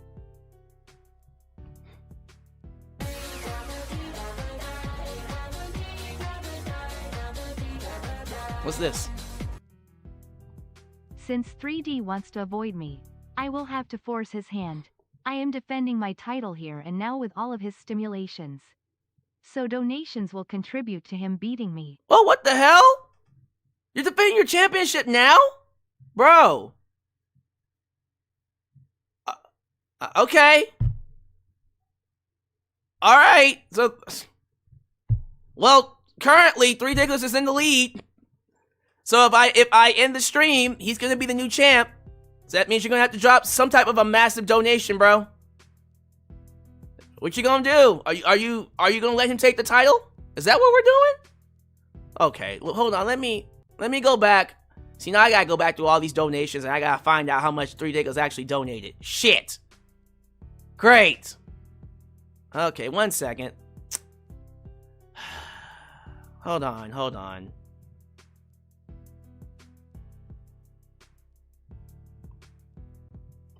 Oh boy, hold up. No, I gotta see.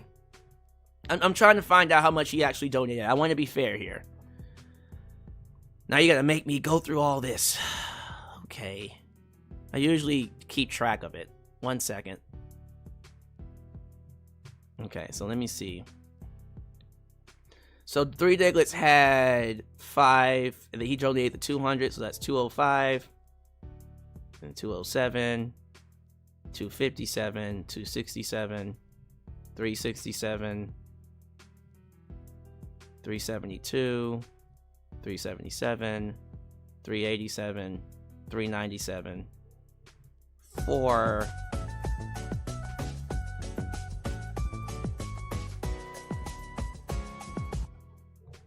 Well dang fam. 427. Hold on 98%. I'm trying to count. 427. Oh my goodness. 437. 442. Oh my god. 3 Diggers did. So 3 Diggers are actually maxed out his donation.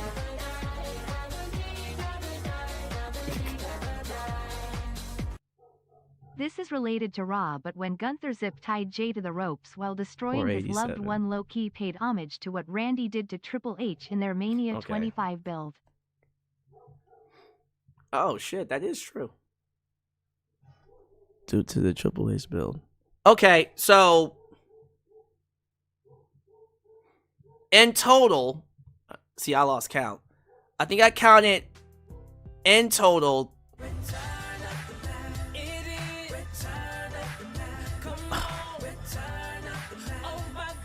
Yo! Alyx, I'm not interested in competing for anything against him. I'd see if I donated more. Wow. He turned down the world title shot. Really? Is this what we're doing now? Three Diglets said, no. I want to beat you where it matters. At WrestleMania. Wow. Wow. Okay, so Three Diglets is essentially saying, no, I'm not taking your belt. So I guess you're still champ, Corpse. But hey, Three, like, he's given up. Like, he says he wants you to beat him. And currently, he says it will contribute to the storyline. So it don't matter to me, because the title's still on the line at WrestleMania.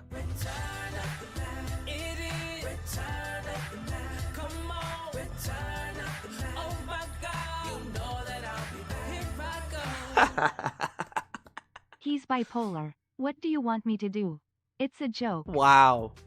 Wow, he's completely not giving Corpse what he wants. Ouch. Well, okay, then it's decided. By the powers invested in me, Corpse, you are still champ. So, tell you what, if you want Three Diglets to beat you so badly, then I guess you'll have to wait until WrestleMania weekend. It's just in 2 weeks. Bro, it's in 2 weeks. It's in 2 weeks, so you're defending the belt.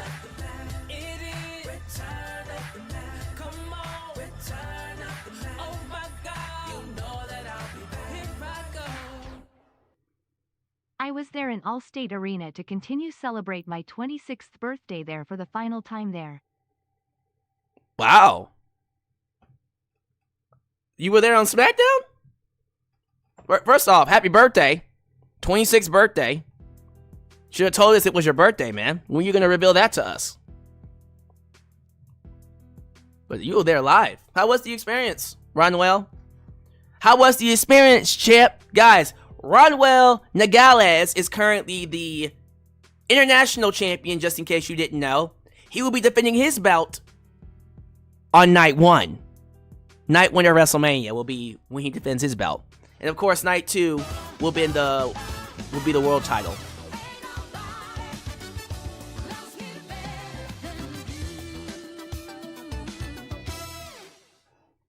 At least Gunther didn't lean into it more and kiss Jimmy in front of Jay after destroying him. Jesus Christ. That would have been nuts if Gunther kissed Jimmy while he was bleeding out on his arm. That would have been nuts. That would have been crazy. But yeah, so Ronwell Nogales is defending his belt the Saturday of WrestleMania weekend, night 1. 98% of the time say he's coming for that belt. So, hey, just so we're clear, don't assume that just because the international title is the secondary belt, that's going to be easy to win. The secondary belt gets just as much money donated, sometimes even more than the world title. I think the last time this belt was defended, it was somewhere around, I think, $300? No, around $300, $400 in total. They be coming for that belt. So, y'all better be, you coming for it. There's sharks in these waters. There be sharks in these waters. Yeah, sorry, Corpse EA. Three Diglets isn't playing with you. You're just gonna have to wait 2 weeks, buddy. You're defending the belt again in 2 weeks. Just, you know, if 3D donates then, you can just take it. So, let me see here. I'm just now reading people's past thoughts. Randy Orton versus Aldis would be something interesting. You think? Would that be a good match? Would y'all be interested in that? No offense to Jacob, but why are we getting him versus LA Knight at Mania? Because I don't think it makes sense. Yeah, I'm still sitting on that. I'm still trying to figure out, like, who wins that match? Like, real talk. Jacob Fatu, LA Knight. You can't have LA Knight just beat Jacob Fatu. You can't have Jacob Fatu.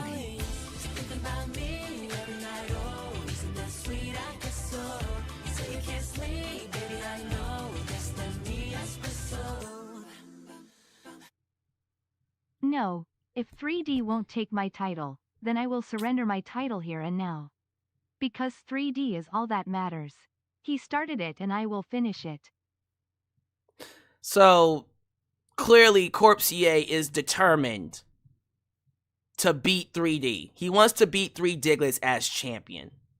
That's what this is about. He's trying to get an actual victory over 3D at his best. And so now, it's looking like Corpse-EA is vacating his title. Corpse-EA, look, buddy, I'll tell you what. If you're that determined for 3D to have the belt,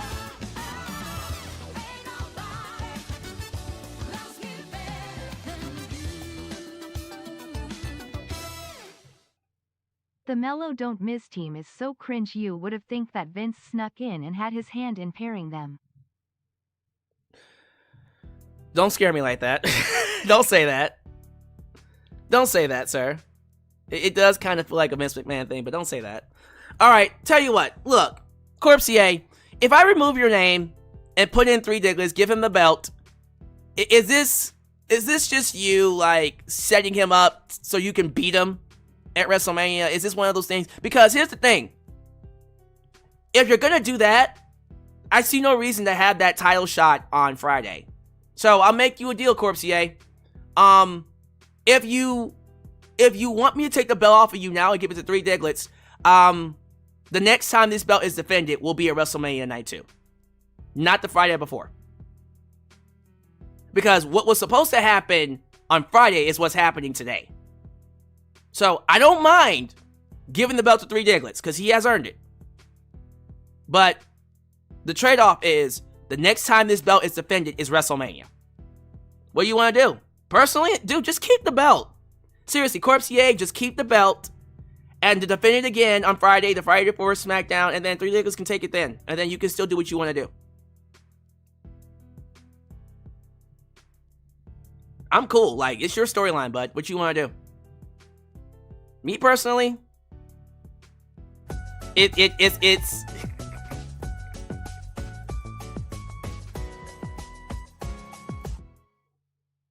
Alyx, this shit getting weird, dog. NGL. You didn't make the chat. You didn't make the AI woman cuss. She usually don't cuss. Yeah, 3 Diglets. I don't know what storyline he's doing, but I'm trying to figure out what Corpse-EA wants to do here. Cause, buddy, look, I'll give the belt to 3 Diglets. He's right here. He's gonna be here throughout the rest of the build. Corpse-EA, I want 3D to have everything he wants so that everyone will hate him for destroying me. Okay. I got that. That's cool. But again, like, you want him to have the belt so that people will think he's the heel. So then you'll be the underdog? And then take it from him at WrestleMania? Bro, listen. Answer me this, Corpse-EA. Because if you answer me this, I'll just give 3 Diglets the belt. Is this just for you to have a storyline to be the underdog so you can fight him at WrestleMania? Do you want to go back to being the underdog again so then you'll make the comeback and so you can beat 3 Diglets as champ? What is this about? Is this about, I need to beat 3 Diglets? I need to stomp 3 Diglets in a real fight? Like, just help me understand something. Because, again, I'm cool either way. JJ Bulldog, I feel like Cena and Cody, Punk, Roman are the most important feuds for Mania. The women's gauntlet match is lazy booking while Naomi and Jade are killing it. Hopefully Bianca will turn. I'm thinking Bianca is being set up to turn. She's being set up to turn at Mania or around Mania.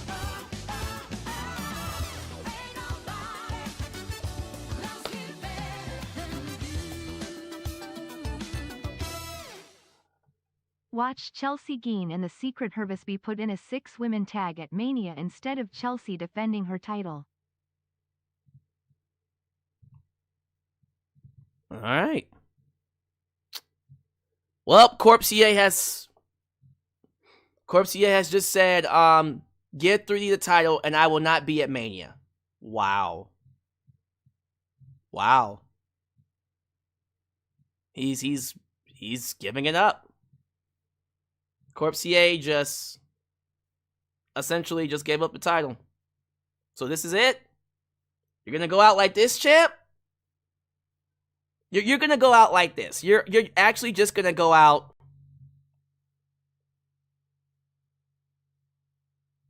not with a bang. You're just gonna let him take it. You couldn't just wait? Like, seriously, dude, just wait. Just wait. WrestleMania is in 2 weeks. Just wait. That's my thing. I don't know what he's doing now. I don't know what he's doing. But, alright. Alright, 3 Diglets, look. I tried. I don't know what he's doing. But, sure. Whatever. Ladies and gentlemen, we have a new Super Chat champion. Let me go ahead and change the graphic. I don't know what's going on with Corp CA. What's going on, Corporate Clyde? What you doing? What you making me do, man? What are you making me do here, bro? Nothing changes. The belt will still be defended at WrestleMania. I guess it'll just be, hey, is Franklin. Franklin and 3 Diglets fighting for the belt. Unless there's this big storyline where, once again, Corp CA needs to go back into hibernation and then he needs to come back and win. But alright, it's... Apparently, See, now I feel like Tony Khan. I feel like I gave you guys creative control, and then you're taking it too far. That's what this feels like. It feels like you guys have creative control, and you're taking it too far. So, I don't know. It's whatever. It's cool with me. Congrats, 3 Diglets. You're the champ once again. 3 Diglets, I think you are now a 5-time champion. You're a 5-time Super Chat champion. That's weird. That's, never been done before. Congratulations. I'm actually changing the graphic as we speak. I don't know. Apparently, 3 Diglets, you made him a monster. You made him give up the belt. You're making him... You're turning him into something he's not. So whatever this storyline is, let's see where it goes. He's not going to be at Mania. So whoever's going to be at Mania to challenge 3 Diglets, that's what we're doing. So as a result of Corp CA essentially forfeiting his belt, by default, the highest donator will get the belt, and that, my friends, is going to 3 Diglets. So as of right now, because of Corp CA's decision, we have a new Super Chat champion of the world. Everybody give it up for 3 Diglets. There it is. 5-time Super Chat champion, 3 Diglets. So 3 Diglets, you'll be defending your belt. You'll be defending your belt at WrestleMania. Corp CA says he's coming for you. Alright, well, have fun with that. You will not have to defend your belt the Friday before, 3 Diglets. I'm gonna, as the executive, I'm the boss. I'm the final boss. As the final boss, I had decided you will be defending your belt at WrestleMania, WrestleMania Night 2. So we'll see who's gonna come for him. And no, 3 Diglets is not happy about this. 3 Diglets did not want to win. He did not want to win the belt this way. 3 Diglets wants to earn it. This doesn't feel earned to him. He wants Corp CA's best. But Corp CA said, you did this to me. You turned me into whatever this is. And now people, and see, the opposite's now happening, where people are turning on Corp CA. See, Corp CA wanted the fans to hate Three Diglets. But see, now what he's done is turn the fans on him. Because the fans thought Corp CA was an honorable champion. And now Three Diglets, unfortunately, has to take the belt in a way that he didn't want to do it. What you doing, Corp CA? What you doing, man? I hope you know what you're doing. Again, the belt's in the line in 2 weeks. Let's see what happens. Regardless, thank y'all so much for being here. We're going on 2 hours now. So, we're going to go ahead and wrap things up. Thank you all so much for joining me for this very odd, yet also entertaining live stream. Three Diglets said he feels like Hogan when Jeff Jarrett acted that one. Yeah, it's like when Hogan took the belt from Jeff Jarrett at Bash at the Beach 2000. That was such, that's kind of what this is, honestly. This feels like a Bash at the Beach 2000. Well, we're here. So, we'll see what happens. I guess we're moving forward. We don't know where the storyline's going. Corp CA is kind of doing his thing. Because Corp CA just loves being the underdog. He says, I'm happy that he's disappointed. So now I can concentrate on coming for him later. Three Diglets, what? Three Diglets, seriously, like, how you be creating these people? You be creating some weird opponents. But alright. Congrats, Three Diglets. You're the man. Alright. His Three Diglets is like, I don't even know what that means. I don't know either. You figure it out. He's your rival.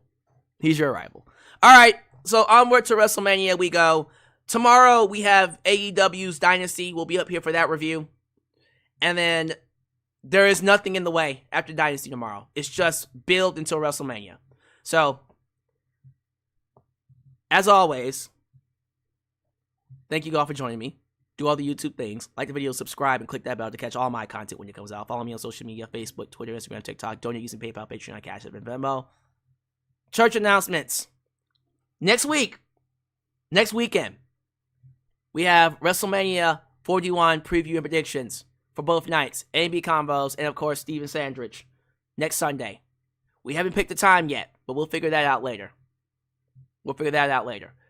And I think past that, WrestleMania week. WrestleMania week's going to be busy. So I will be doing a review for Raw, and then NXT Stand and Deliver. I will be doing a review for that. And then I'll be taking a break from AEW that week because I'll have SmackDown. I'll have WrestleMania Night 1. WrestleMania Night 2. And then the Raw after WrestleMania. Corp CA, what's going on? Corp CA said, I'm not supposed to make sense. That is what makes me dangerous. Watch your back, Corp CA. I mean, watch your back, Three Diggers. But yeah, watch your back too, Corp CA, because I don't know. These fans, these people in the live chat seem angry at you. I don't know what you did. But you have fun. Thank you for your donations, everybody. It was a great stream. 2 hours. Great. Awesome donations. Let's keep it going. Keep up the energy. And as always, please show your love to the Mod Squad and A&B Combos. Catch you guys next time, right here in Alyx's world. The place that is, was, and forever will be a safe space for wrestling fans like you. Peace. When you're